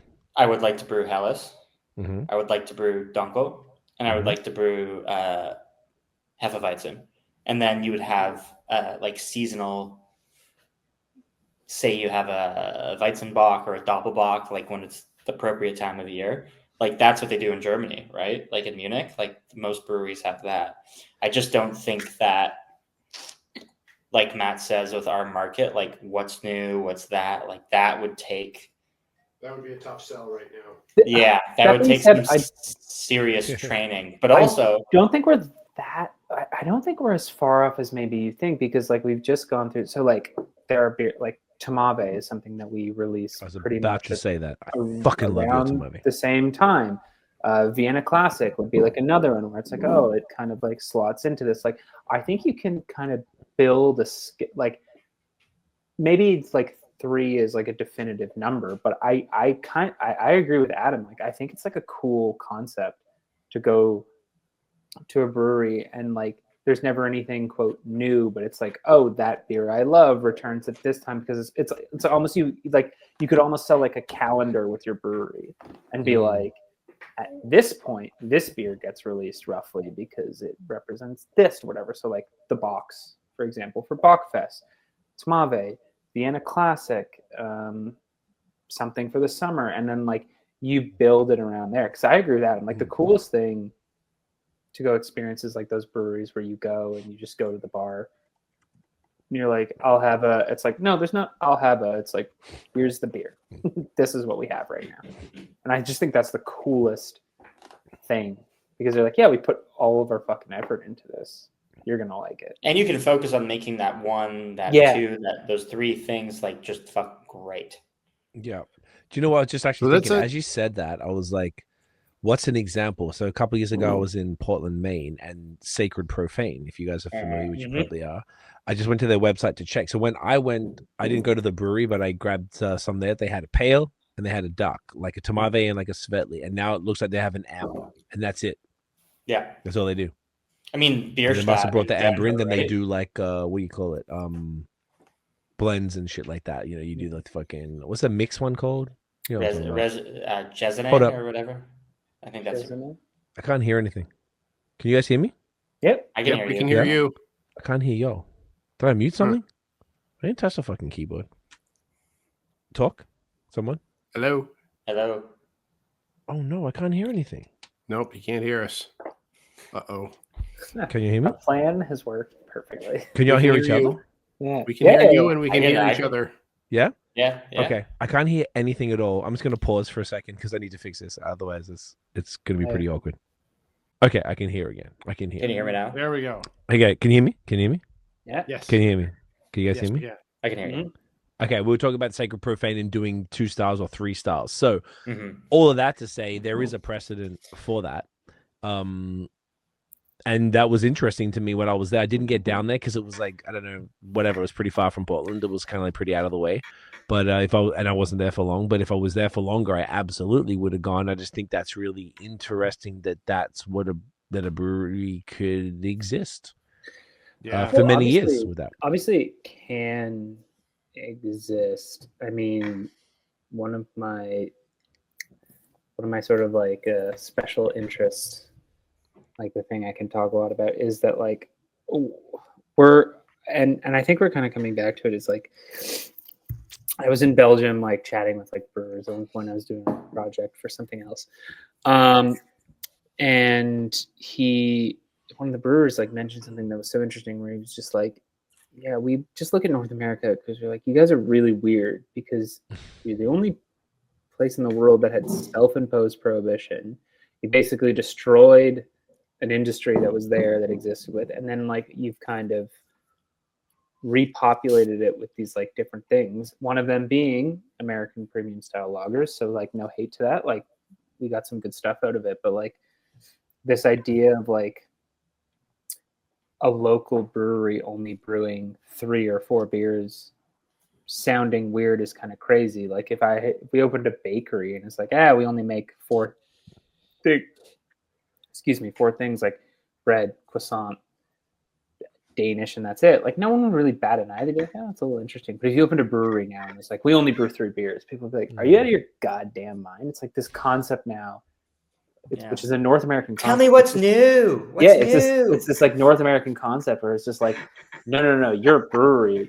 Like every brewery that opened in North America over the last 30 years had to be treated like a cheesecake factory, where it's like, I need 30 pages of menu of like all the different styles, where it's just like, that's never what this was ever supposed to be. Like that was never what this was supposed to be. Mm-hmm. And I find it very strange that this is what it's become, but I do actually genuinely think it is moving back to more focused stuff. I think that breweries more and more, whether it's new or current, if you do not have something that you are passionate / focused on, I think it's going to become harder for you. Mm-hmm. Because I think just in our climate of the world just in our current, like where we're at in the cycle of life from a consuming standpoint, I think that people are more selective, whether it's out of necessity or just because they're like, why would I? I think there's a lot of that going on too. I think that for sure, obviously there's people that need to be more selective with where they spend their disposable income, whatever they have. But I also think there's like a lot of why would I? Like, why would I spend this with you, on you, etc.? And if you don't have something that resonates with people, and that because people like, I think there's like back to like where we started it off, right? Like where it's like you have not only a but like something you're passionate about. Like I think that like just subconsciously catches on with people, right? Like I think people are drawn to that, even if it's something that maybe they don't know much about themselves, right? Like someone comes in for our hot rod sticking festival with Bach beer. Yeah. They had, like I said, like you look around, you're like, you're not here because you love Bach beer. You're here because you're with someone, okay, and you trusted them to bring you, or you've been here before and you trust us to just put on a good event where it's like a good time, or maybe you saw this last year or like something like you saw like a footage or whatever it is of the beer poking, right? But like there's something that stands out that resonates where you're just like, oh, I can tell these people are doing something different. I can tell they're passionate about it. I can tell it's something unique, right? So I'm going to go take part of that. I think more and more that's important, right? And just being like, if we want to keep it to brewing, if you're a place, but this also, I might be totally wrong. I just feel like more and more, if it's like you're a place where it's like, we make beer to have a flight of beers. Mm-hmm. Does that make sense what I'm saying? Yeah. Like so that we can have a flight option. I don't know how sustainable that's going to be, but maybe I'm wrong. Maybe that's dependent on where you are, but maybe I'm speaking mostly from the perspective of like a big city. I don't know. Maybe I just feel like focus and passion and like trying to hone in on that. I think that's going to become more and more important. The focus thing is interesting to me, what you guys are saying. So to paraphrase, then essentially you guys feel like the future of craft beer, because one theory I've heard a lot is like neighborhood focus, for example. So like the neighborhood brew pub, maybe they don't distribute, maybe they don't package too much, and they're not trying to get out there in LCBOs or stores or but they are trying to get people in the door locally and really to tap into their local neighborhood. But what you guys are saying is that you think, and this, I think this is fascinating, is these like specializing a little more and drilling down across the board is going to be the future. So it's like, if I'm going to True History, I'm going because I want to have some Crispies. If I'm going to X Brewery, it's because I want some haze. If I think it's a combo of both, because something you said, like the local thing. So the other thing that this brewer was telling me about was just like breweries were local. Yeah, the cafe, a brewery, a bakery, a butcher shop. There's all in your neighborhood. That's what you would go to. That's where you got your beer. You don't even think about it. I think there's a combo of. It's a combo of both. I think that there needs to be. I'll go so far as to say, like, I think you need to have focus. I do think that the era of like opening a brewery and just being like, we make just doing a color wheel is not enough. Yeah, it's just like I because to Adam's point, and Adam's been saying this forever, and like as the guy who makes the beer, I totally get it. It's just like, how are you going to get good at anything? That's like saying like, I'm going to open a restaurant, but I'm going to focus on like I'm going to try to be a sushi chef, a French chef, like a classically trained French chef, but like also like work like I'm a line cook at a diner. It's like, you can't do this. Yeah. Like you have to pick a lane and you have to figure out like, this is what I'm into and this is what I think I'm good at, and I'm going to focus on this, and people will come because of that. Like, I don't care what your passion, like I'm not against, I will go to any brewery that says I focus on this. It could be beer. Like, I'm not a big Belgian guy at all. Like Belgian beer, like does almost nothing for me. But if you're like, I'm hyper focused on Belgian style, all I want to do is this, I'm like super passionate about it. Like, fucking let's drink some quad, buddy. Like, let's go. Like, show me what you're into. Versus like going to a I agree with that. Now it's just like, where they're like, like we just kind of make a little bit of everything, and I go like, what's your favorite? It's like, yeah, well, this, that. It's like, oh man, like you're kind of missing the point of this. Yeah. Like, think of the biggest. Sorry, please go ahead, Matt. No, I was literally going to ask, what do you guys like look for? Like, you guys go to way more breweries than us. Like, I assume you approach breweries the same way. We're just like, dog, I've drank everything. Like, tell me what you're into.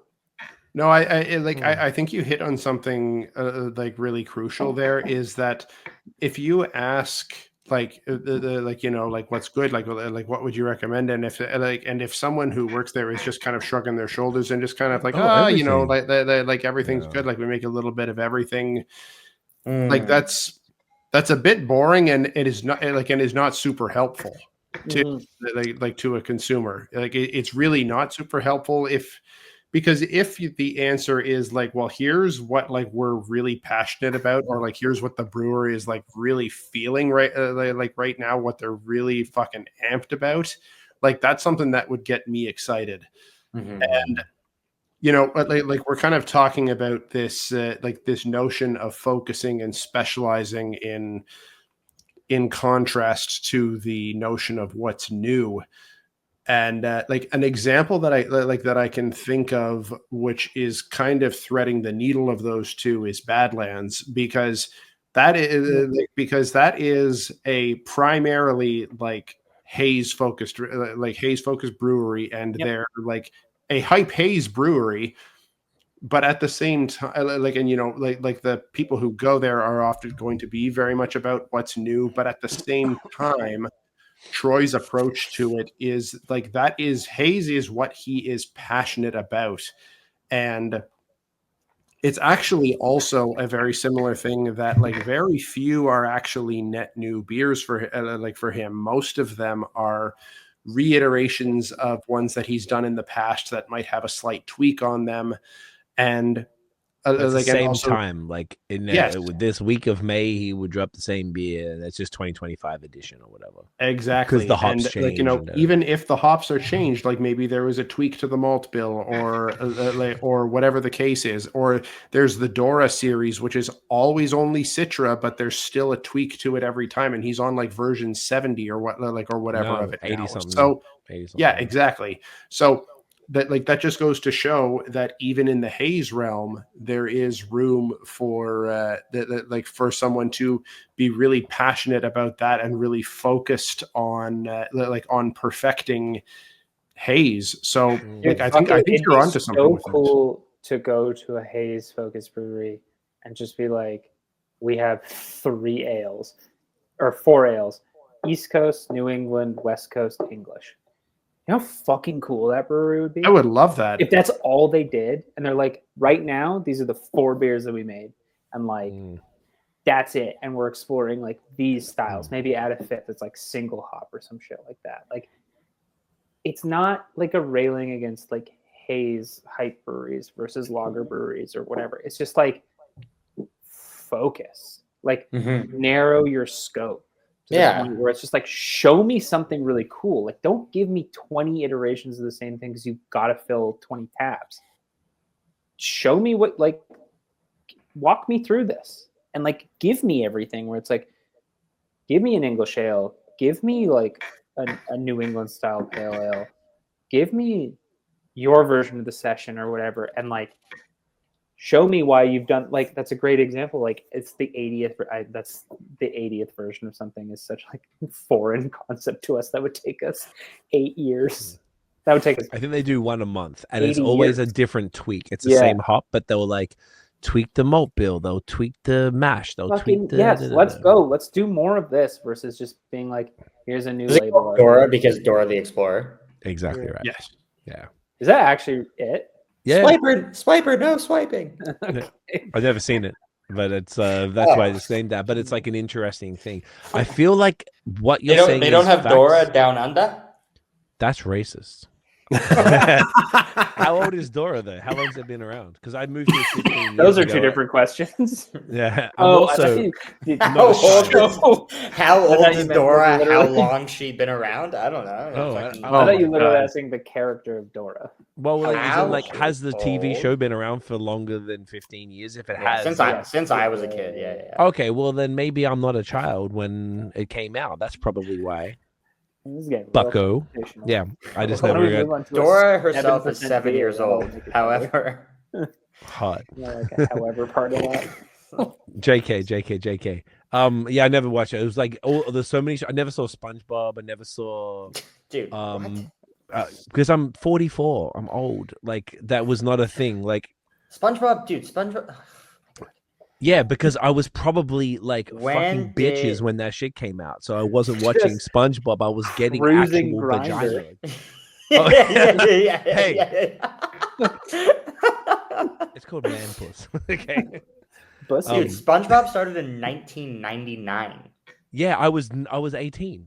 Yeah, every 18-year-old watches SpongeBob while they're perusing Grindr. Dude, Grindr's very engrossing, okay? I didn't look up. You need to back off and understand what Grindr does for the culture, okay? Yeah. That's an off-air joke, guys. I didn't watch any. There's so many things that I see people talk about. I'm like, I know what SpongeBob is because of memes, but I've never seen the show. I don't understand really what it is. You're a Krabby Patty. Yeah.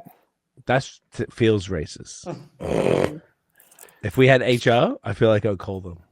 See, I'm a bit younger. I'm 38, and I've SpongeBob like kind of briefly crossed my sphere. Like it was something that would be on, and like we might like watch half of it if there was literally nothing else on. As we were flipping. But you were through, too old. But it was not. But I was a bit too old for it. And I imagine you guys, for the lack of gray hair, that you guys are younger than us, so that makes sense. You guys are watching them joints. We missed it. There's so many. Even Tiff, my girlfriend, is 7 years younger than me, so it's not too dissimilar to you, Nate. And there's so many things that don't cross over. Like I'd seen Power Rangers, but it was like already kind of lame to me by the time it was out. Like I grew up with like He-Man type shit. Yeah. Is that who you met on Grindr? Yeah, He-Man, because he's like the Jack dude. So I was like, oh, okay, I like Jack dudes in purple little vests type of thing. You know what I'm saying? So that's Yeah. Now I'm probably kind of like right in the same realm as Tiff. Like Power Rangers would have been right in my wheelhouse at the time, whereas He-Man was a little bit before my time. There you go. So it's a bit. I never watched He-Man. Power Rangers for sure.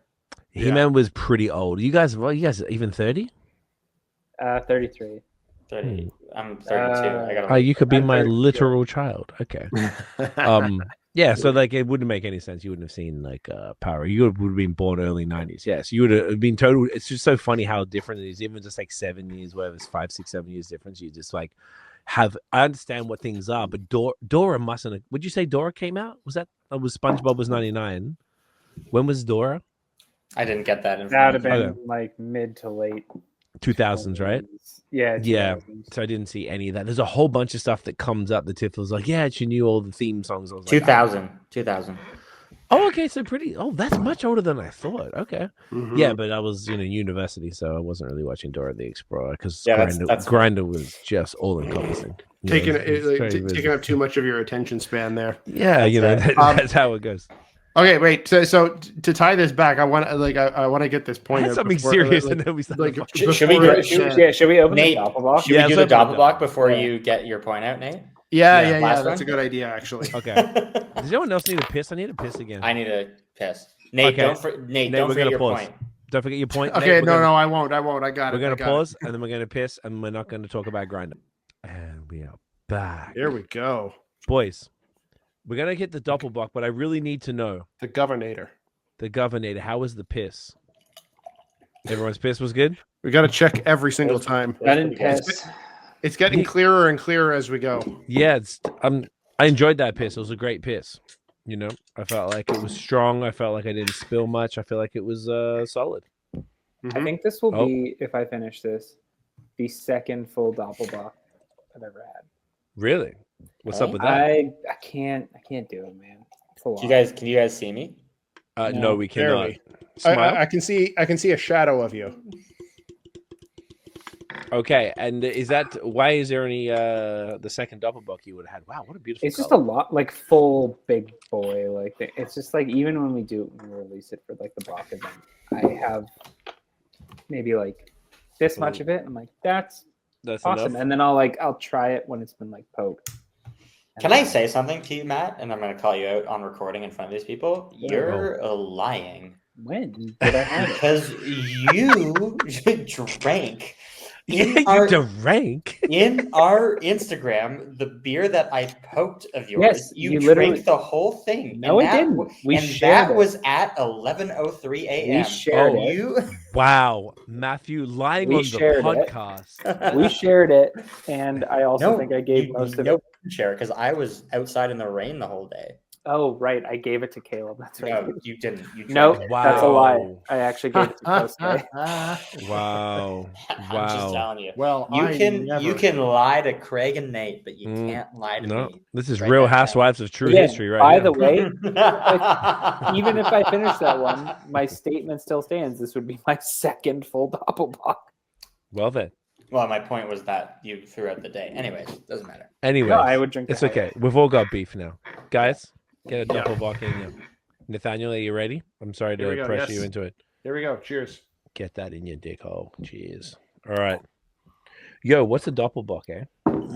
I haven't had a doppelbock probably for like 12 years. A Doppelbock. So a Bock is just a German strong Nice. beer, right? Bock Okay. is strong, and a Doppelbock is a double strong. Double strong. So they can be anywhere from like ours is 7. This year's is 7%. Is kind of like the low end, and then they can be up to like I've seen like 10, 11, 12%. When I was over in Munich, like all the best ones are usually like in the 7 to maybe 9% range. Mhm. Anything above that gets like too much, but it's just they have something over. It usually comes around springtime in Munich called Stark Beer Fest, Okay. which is like a festival. Like it's like Oktoberfest, but for Bock strong beer, which you can imagine that goes interestingly for some people. Mhm.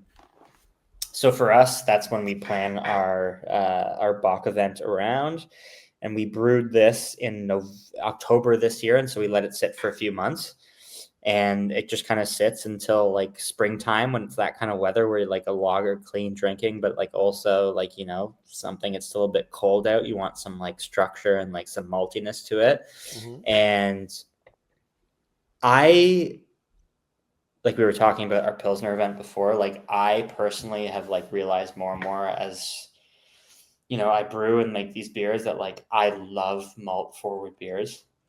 So like Helles is like a light version, like a pale version of like a malt forward beer. Doppelbock is obviously a dark, like these beers are just my favorite. And like a Dunkel, like a Munich Dunkel is like one of my favorite styles of beer as well. So yeah, well, Matt was like, I agree with Matt. Like you can't have a ton of these necessarily. I think like for what it is, 7%, how big of a beer it is, it's still very easy drinking. And yeah, Wow. I don't do this is tasting great. notes.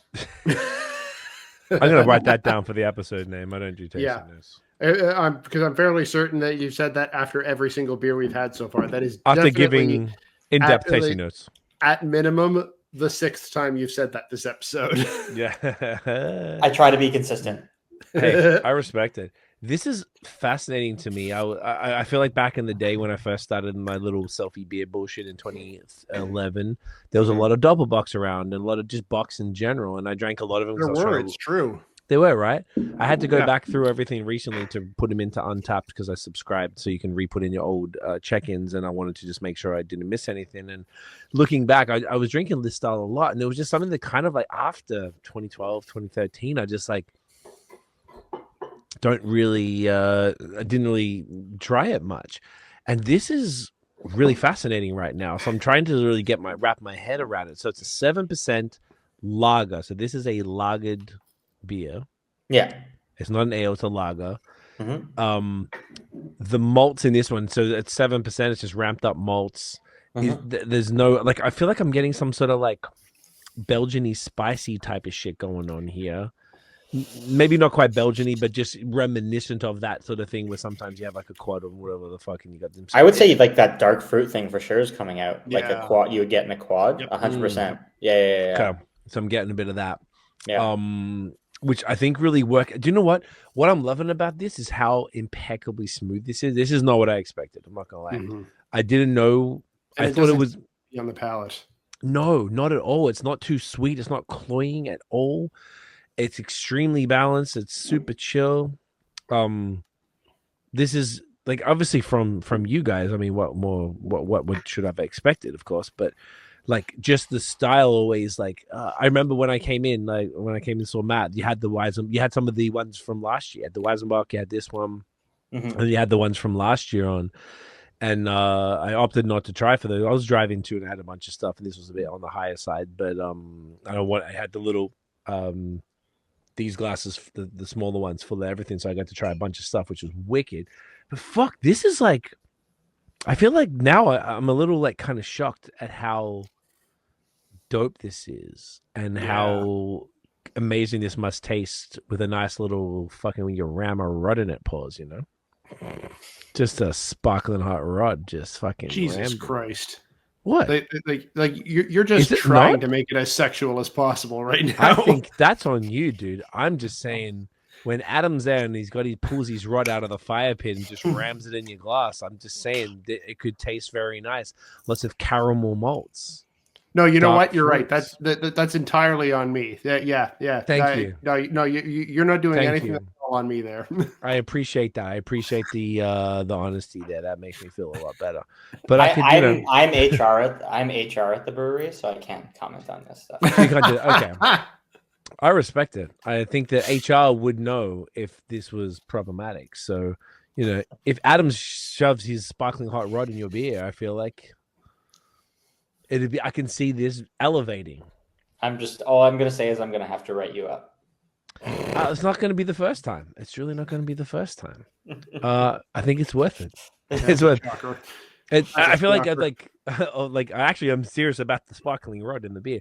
That It like makes a big difference. So with the beer poking, we do it on the Doppelbock, obviously. We do it on the Weizenbock is also really a really cool experience as well. okay.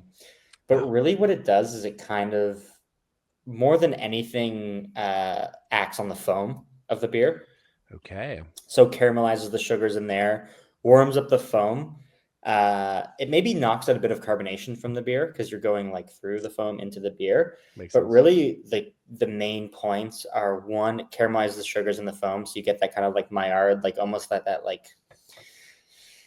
s'moresy, like kind of like graham crackery vibe, aroma change, taste change. But also it's a really interesting kind of like differentiation between like the warm, because it warms up the foam, and the warm foam and the cold beer. So it's just like a really like, just from a sensory perspective, it's cool. I want, and I guess that's probably what the beer poking does with like the stouts and stuff. So it sort of like activates the malts and sort of caramelizes them or roasts them immediately to sort I of guess, yeah. deliver. I've never seen it done on, or heard of it being done on stouts before. No? Okay. Personally, yeah, but like but you can do it on anything, and I would imagine that like the darker the beer and the more like sugars you have going on in the beer, the better it's probably going to be. Which is probably why Invasive Species were doing it on like pastry stout. Like it wasn't like a crazy one, like it wasn't like a 12%, it was just like an 8% or like something pretty reasonable. But it had like whatever marshmallows, some shit in it. So like therefore more sugars, and therefore it would react with it. And I was just really curious what I did. So I was like, seeing you guys on social, which was really cool. Seeing the example kind of bubbles up a little bit because you're literally taking out of a fire and popping it in the beer, and it kind of like bubbles up a little bit, and it just seemed like just the funnest shit, man. I really love the idea of it. Once again, this style isn't something I drink a lot of or something that I'd had for some time, but I was like, yo, that just seemed like a vibe. And even just looking here and on top, like there's a dude I know on there who was like, yo, didn't get to, I missed the event, but like, goddamn, this beer is amazing. Like, I feel like this is like, seems to be a really great example of the style. And if people haven't had a Bock in a while, this is a pretty good start. Yeah, it's a good introductory Bock. Is this a typical ABV, 7%? Definitely low side, like very low side. Oh, okay. Yeah. It's but probably, I was. Go ahead, Nate. No, please go. I was just gonna say, very like my favorite ones that I've had in Germany are usually on the like lower 7 to maybe 9%, but you can get way higher. Yeah, I was gonna say I feel like there's a bit more of a like contemporary trend from some breweries. Like if you think of Past Lords from Third Moon, like that's 10%. Yeah. And then they have the barrel aged version too. They have a barrel aged version. Yes, it is. In their barrel aged version is like 11.5.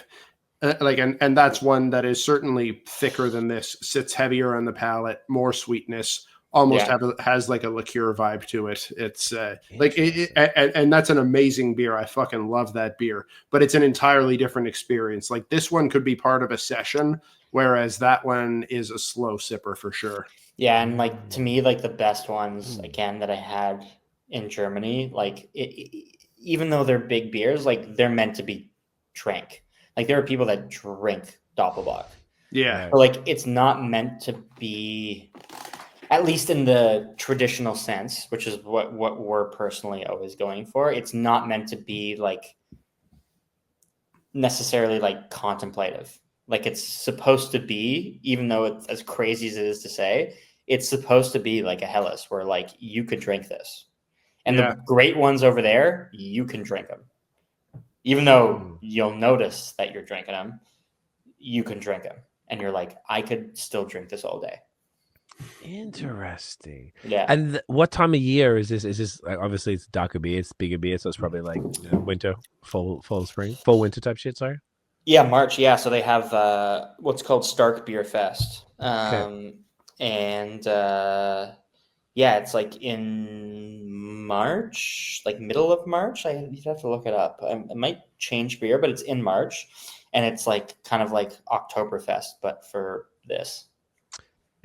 Box or double box specifically? Box, yeah, but usually Beard. it's Stark beer is like kind of like doppel. Yeah, it's like strong. Yeah, Stronger stuff. So like you're saying dark beer, like like I guess the Schwartz beer or no, like nothing. Bock beer. Bock beer. Roundup. Okay. Yeah. How many? This is a bit of a rudimentary question, but like as far as like the range of Bock beers that's available, what's the general vibe? So you got the Doppelbock. I guess is it just like general Bock since Doppel means double? So then you got like a Yeah, you have up. like a Dunkelsbock, which like would be this, but a bit lower. You have a Maibach, which is like a pale beer. Okay. You have like a Hellerbock, which is like a Helles, but a bit higher. You have a Weizenbock. You have an Eisbock, which is like a frozen, like concentrated. Yeah. Yes. There's other ones that I'm forgetting right now, but yeah, no, there's like there's a bunch. There's a lineup. Do you guys do the other styles, or is this sort of what you? I know you did the Weizenbock, but is the main two? Have you like fucked with? We've done a Maibach. Okay. That was the first year we did the Bach event, and yeah, that was like we're never doing that again. It just didn't sell. Interesting. And yeah, the Bach one's an interesting one. I think the going forward, it's the two. It's the Doppelbock, and then we'll do the Weizenbock in a small amount, and then save a bit of the years previous of the Doppelbock and give it as like a side-by-side opportunity to try. And then that's it. Yeah. Okay, so with and the general response to a style like that, is it pretty like are people like? I mean, obviously, aside from the beer poking stuff, which is a fun gimmick, but a real thing that's not like it's not stupid and you're being crazy, like it's a real thing. Is it like who's buying these beers? Is it just kind of like random, like the same people who buy the Helles, or is it a different crowd? Like, have you guys noticed? I think Adam was kind of mentioning it before, but like the concept, I think that event has become extremely popular for us because of what happens there. Maybe not necessarily the beer. Yeah. That's what I was thinking. The difference between the event, like you were saying, because you were like, you'd see someone, you're like, why are you here? Kind of the goal is to sell as much of it on that day as possible. The Weizenbock sells to bars and restaurants as well. Like, you know, people. Good. We're a city in a province with not a ton of wheat beer options, so it's fun to have that there. Doppelbock, not so much. Okay. That being said, you get the high ABV boys that come through. I love the big stuff. Well, there's a bunch of them. We'll look at the menu. That sounds like a dance troupe. The high ABV boys. The high ABV boys. But they'll they'll look at it and like, I'm not. Take that what you will. There's just like a group of people who just see 7%, and they're just like, "Oh, dude, yes." We talk it's about like that the same people who go into fucking Duff's and they're like, "Give me Armageddon wings." It's just like, all right, what are we doing? I could eat wings right now. I could rock some rings. But it's just like Gabriel's Gate. What do we do? There's a little of like, what do we do? Some of them they're just like, that's my jam. This like candied fruit. High malt, high ABV that they're just like into, and then there's some other people who are just like 7%. Thank you very much. It's like, okay, to each their own or whatever they're doing. But yeah, it sells. It's like it is definitely like on the day, like Adam was saying, like people are just drinking that shit, and there's no way you know what this is or want this or desire. But I'm so happy you're here and that you're like looking to experience it. And then like the week after we do the Bach Fest, the amount of like emails and DMs we get, like, are you poking again? It's like, no. Oh, we get poke requests like it's Facebook in 2007. They're like, we had this one guy who was just like, hey, I'm coming in with my family on Saturday. It was like the week after the Bach Fest. It was like, oh, you guys going to be doing the poking? And we were like, yeah, of course you can, blah, blah, blah. We should be fine around this time, whatever. Unfortunately, we're not doing the poking. He responds like, oh, great, we'll be at around this time. Really good, looking forward to doing that. Can I request the poking? And we got back and we were like, sorry, we're just like not doing the poking of that. And then it was like a third email being like in another way asking about the poking. It's just like, dog. Doug. So Well, then then it's like maybe- it's like, man, we have to like Here- light coals, Yeah. get the poker hot. Someone has to stand out there and do Someone, it. Adam has to smell like a fire for 12 days. Adam kinda has hot, to to be burn honest. his. that works well on Grindr. I'm just Yeah. Adam has to burn all the clothes he was wearing on that day. Could you do like okay? Why do you do the fire versus the dabbing blowtorch? Shit's cooler, dude. Okay, so I agree with that because when I saw you guys do it in that, I bet it adds a little bit of a vibe to the flavor. But I wonder, like, because that's what invasive species. I'm obviously ran out of gas, but then that's just what they do, and it's basically day to day. That's how they do it day to day. It's just the day I came in, they happened to run out, and then they didn't fix it. So It's just like a thing that if you were to do it For more one than day, one for the day, one it's day like we do it, kind of like crazy. for like the effect of like I don't think it's not plausible or feasible to do it with I a still think the simpler way. experience. I don't think the experience is the same. To be honest, for people from the customer side, like I don't think As far as coming out, like being seeing outside and seeing me pull my hot rod out of the fire. I'm not saying that. Pause. I know. You were waiting for that. I knew he couldn't resist. I don't think the experience is the same. Just like from the top I to get bottom. it. Yeah, Yeah. that's fair. No, It's that's probably understandable. safer though with the blowtorch. There's like electric ones that you can get that you'll like Yeah.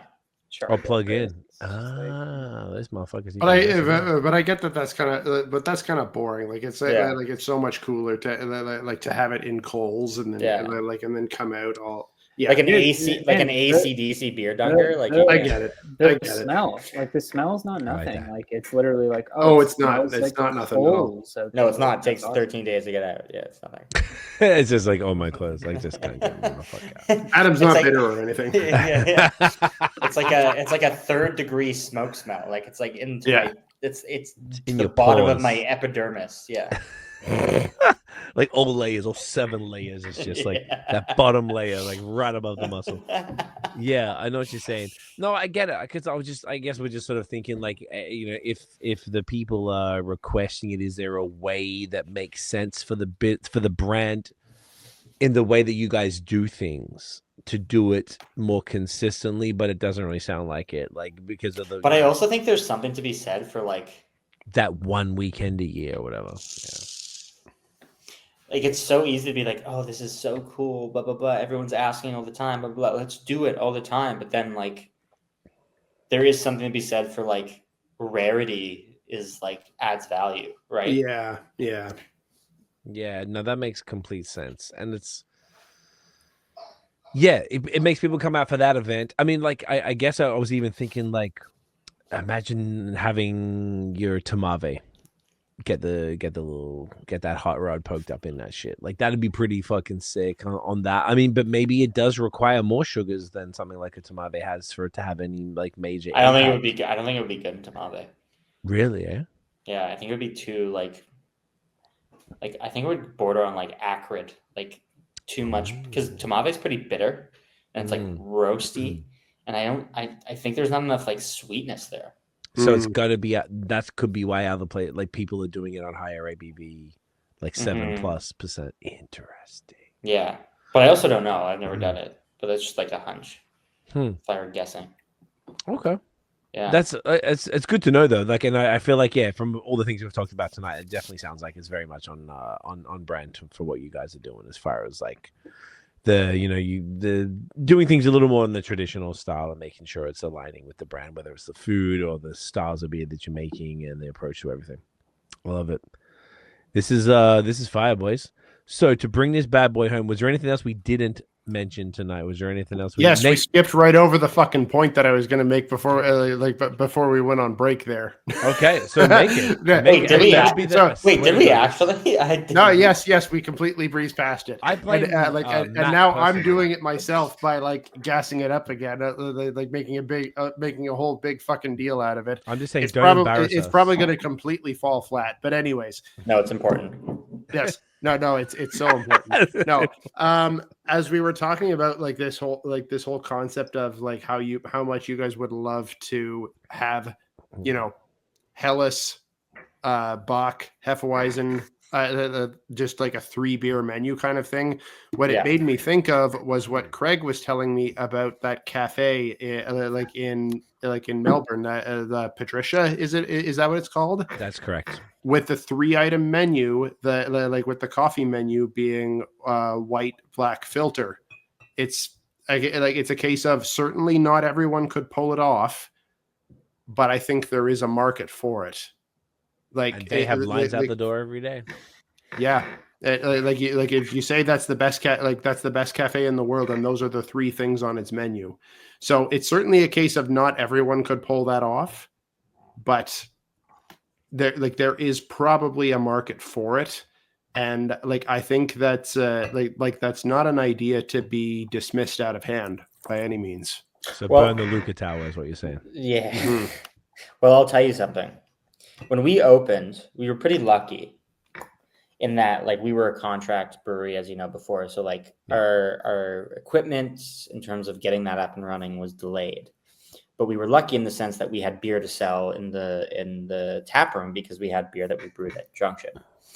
And when we opened, we had, I think what was it, Matt? It was the North German Pilsner, whole menu twice. Just a pill. North and then and then 2 pale ales, a West Vermont Coast honk. and a Vermont style pale ale. So still bitterness, but a bit hazier or whatever. And that was kind of the plan when we opened. It was we'll do some low ABV hoppy stuff, blah blah blah.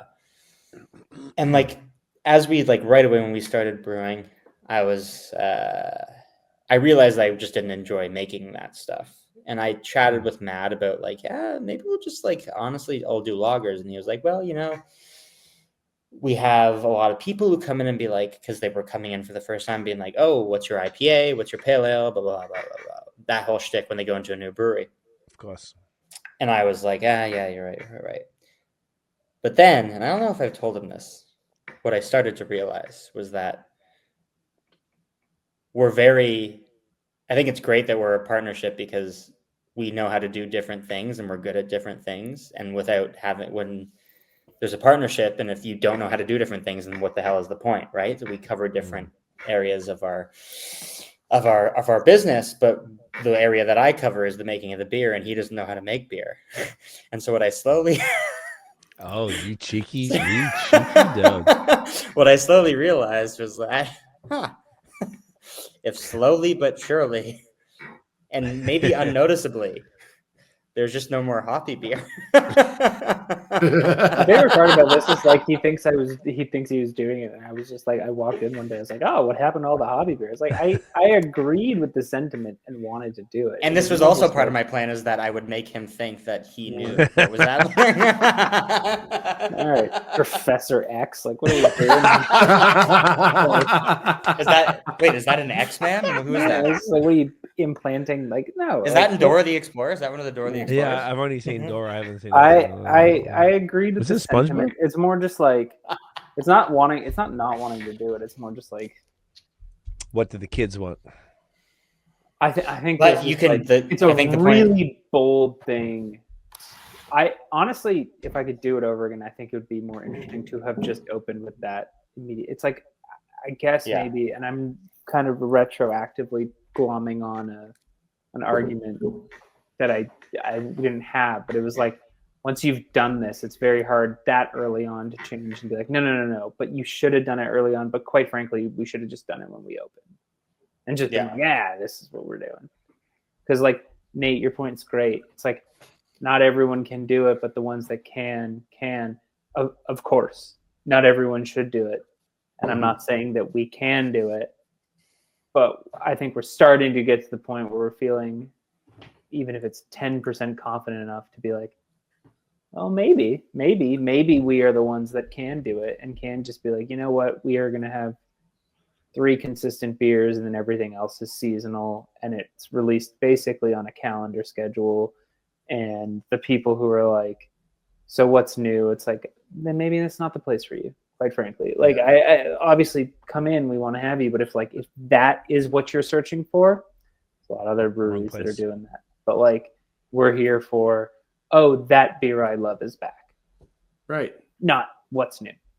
There's a lot of appreciation for that. I feel like, because even if you look at the breweries that we've referred to this evening, like whether it's Badlands, Third Moon, things like that, even Willowbold or fucking Counterpart, they bring back the same SKUs around the same time the following year, like on a calendar schedule, and that's a hype haze brewery being like, "What's new?" So like. I don't think it's unprecedented, and I don't think that the crowd is sort of surprised by that. You could argue, like, you go to Other Half and I see the stuff on the menu. Their flagship is like 12 different beers, but I've had all of them multiple times. I'm like, oh, okay, cool. Then you look at the other beers that they're just dropping. Like, some of them are new, but then a bunch of them, I'm like, I swear I've had that. I swear I've had that. Even for the ones that are not under the flagship section. And I feel like I'm seeing that more and more. Like multiple breweries in America over here, like, are doing that. So I don't know. Maybe people are getting used to it, and it's like, it's enough that like, oh, I haven't had that beer since last June. So you go and have it now, and you're like, oh, well, technically, and this is why I think Troy's argument about calling it a year, like putting 2025 on a beer, even a hazy IPA, which typically is associated with a barrel-aged stout or a farmhouse or something like that, is that like the malt is a different batch. The hops are arguably not the same hops. They're not the ones that you had last year, because it's a different harvest. Different harvest, exactly right, and therefore different harvests. They're very rarely identical. Even you could argue that's the beauty of craft anything, craft cheese, craft fucking whatever, you name it. Olive oil, like craft singles. Craft singles, exactly. They're beautiful. You know, the square is slightly different every time, a little bit different pale yellow. So like they're doing that. I'm like, okay, well, if that happens in the haze world, like why can't anybody else do that? And if it's more like, oh, the Tamavi comes back from September through January, like fucking beauty, and then that's it. Then you don't see it until then, until the other time. Then it's like, I need that Tamavi, and you're like, yeah, bro, well, see you in September. And you're like, okay, well, fuck yeah. Can't be Christmas every day. Exactly. Well, I mean, unless you go to one of those Christmas everyday stores, which every city typically has, and you want to kill yourself. Imagine working at one of those Christmas stores. Like, imagine going in every day and there's fucking Mrs. Claus looking at you and you're walking like, shut the fuck up and look at me. You know, Rudolph with his stupid nose. Fucking. What is one of the Christmas stores? There's one in Savannah, Georgia, on River Street downtown, right by the thing. But what's it called? Oh, I don't know. They're always called. The one. Bon Noel? Yeah, there's one in Montreal, the Old Port. Hang on, look. Montreal. There's one here in Ottawa too. Really? Yes. Costco? No. Noel not even Costco. The one in Montreal is called Noel Eternel. like eternal Christmas, kill yourself. Savannah GA Christmas one store. It's the called one a here. Coastal Christmas, Southern Christmas. There's That's two. good. There's fucking two on the same street in Savannah. I didn't notice. Oh my god. The one here is called that's Tinseltown Christmas Emporium. Christmas Emporium. That's so good. Is there one called Mr. Megorium's Wonder Emporium? That's racist. Not that I can see here. What We can movie is do that it. from? Nat? Isn't it There's a Simpsons? movie That is, called I think Mr. that is the movie. It's Oh, is that the name of the movie? Oh, I think it thought is. it was a Simpsons reference. No. Mr. No, I think that's a Megorium's movie. Wonder Emporium. Okay, I'd like to go there. That's That's what good. Matt makes me call him sometimes, Mr. Megorium. I think it's kind of hot now. This is even weird. I'm That's I'm what looking at and this on Adam Google here. It's calls the saying- brewery the Wonder Emporium. This is so weird. Like looking at this here, Tinseltown Christmas Emporium currently closed. Opens 11 a.m. 11 a.m. on May Friday, 29th. Friday, May 30 or Thursday, May 29th. That's Well, I hope you're going in tomorrow before work, buddy, because Stuff. you need some shit for 6 months from now. Okay, don't fuck around. You have two children who need a good Christmas. Okay, Jesus. I mean, I think I've got enough time, but especially if you're I not getting know. a true history visit for Oktoberfest as one of their Wow, gifts. because you're not That's- even gonna come and go on Oktoberfest. I'm getting called out. I'm getting called Wow, out. you're not even gonna come with a 2-month-old. Wow, could it be me? Wow. And we don't even ID. No, I'm just kidding. Nah. I'm sure. totally ID AGC. Yeah, fucking idea. Why are we talking about Christmas stores? About the calendar for the beers. So anyway, Yeah. I don't think it's that much of a far-fetched concept, to be honest. But like, yeah, and it's like I almost feel like it's like for the brewery who has the balls to do it, like people will fuck with it because no one even tries it. Literally, the only one I can think of is Sacred Profane that does something even remotely similar. They don't even do seasonals; they just do fucking 3 beers. Like used to be 2. So you know.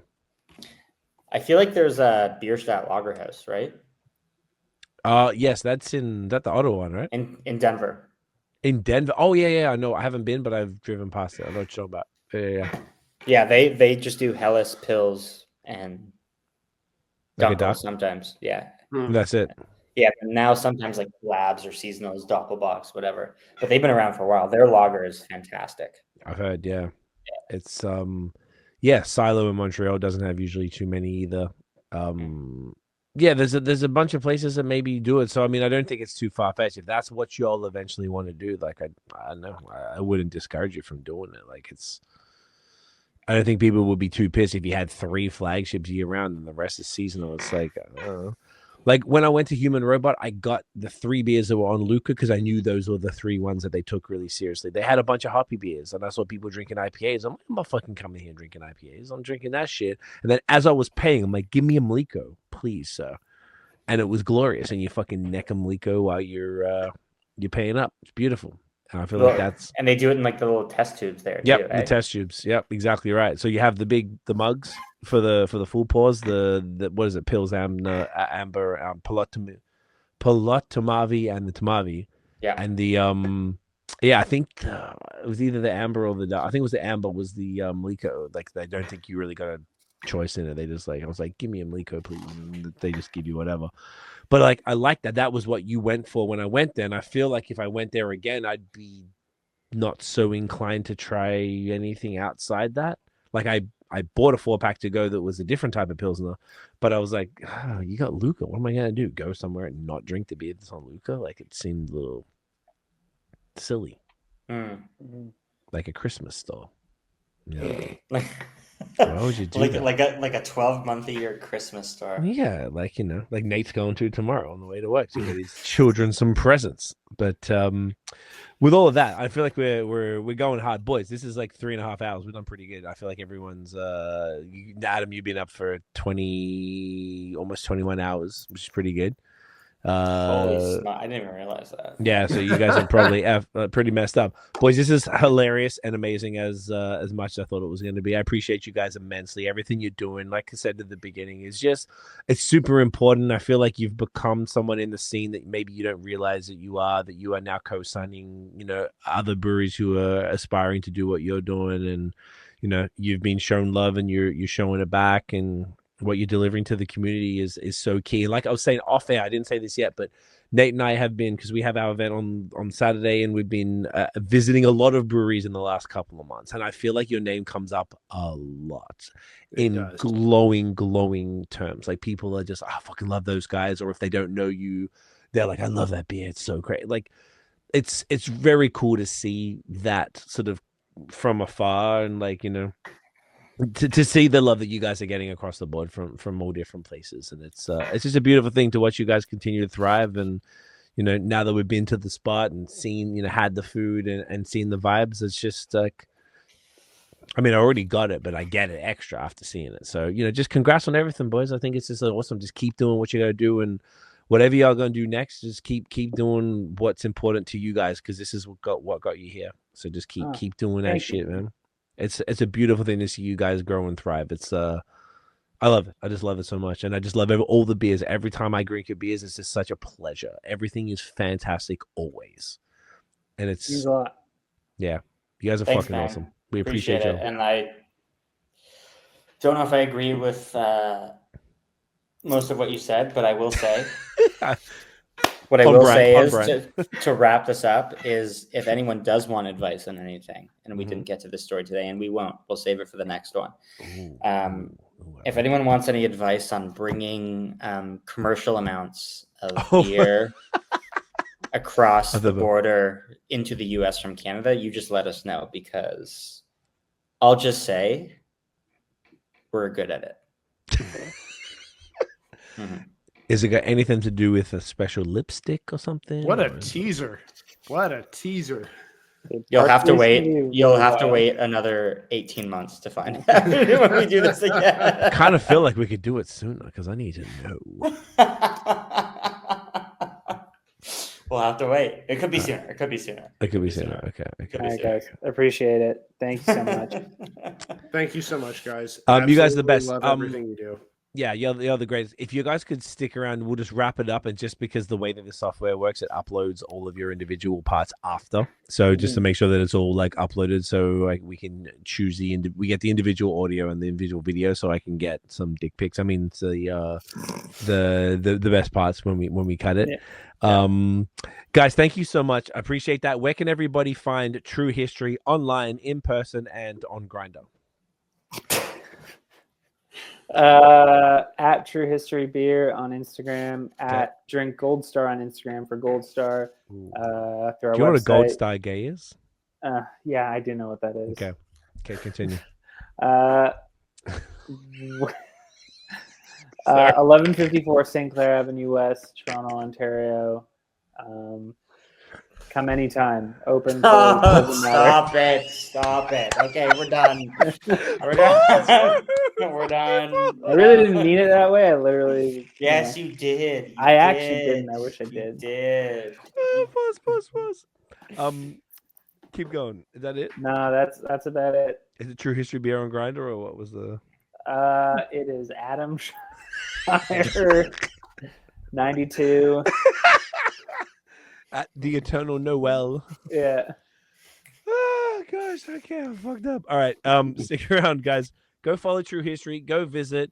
We didn't even talk about events and stuff really coming up aside from June 7th. Come by the brewery. We're doing a fun event. We're going to be serving We did a beer inspired by Augustiner's Edelstoff that we're serving only Von Fass from the barrel gravity cask. It's going to be fun. Come by. Hell yeah. Anything else after June 7th for people who check that after? So that this will come out before then, so that's fine. But oh my god, our anniversary sometime in July. July 19th. Yeah, there we go. Gang, beautiful. So there's a bunch of stuff. So follow True History, True History Beer, right? On Instagram. Yep. And check that out. Go on. True History Brewing on Instagram. Brewing, not beer. Thank you so much. I apologize immensely. It won't happen again. Don't tell Alicia. Matt was like, yeah. Thank you. That's right, bitch. I'm sorry, Matthew. I apologize immensely. It won't happen again. Everyone go unfollow True History Brewing. How about that? Okay, I like that. That's new. No one said that. I like wow. Opposite day. Let's see. Opposite day. Boom. Okay, guys. Cool. Stick around after. We'll finish this up off there and we can swap Grindr profiles. Guys, thank you so much for watching and listening. If you enjoyed the episode, smash the thumbs up. Hit subscribe below. Hit that notification bell, Nathaniel. Ding. So you know when the new drops. Follow us every at BAOS Podcast at Nathan Does Beer. Check out the long form audio, Spotify, Apple Podcasts. Check out, give us 5 stars. Not for us. No, not for us. 5 gold stars. 5 gold stars for the Gold Star G's down here, as they call them on the old Geo. And guys, we'll see you in the next one. Peace. See you. Cheers. Ta-ta. Did it work? Yeah. It didn't work. Okay. Bye.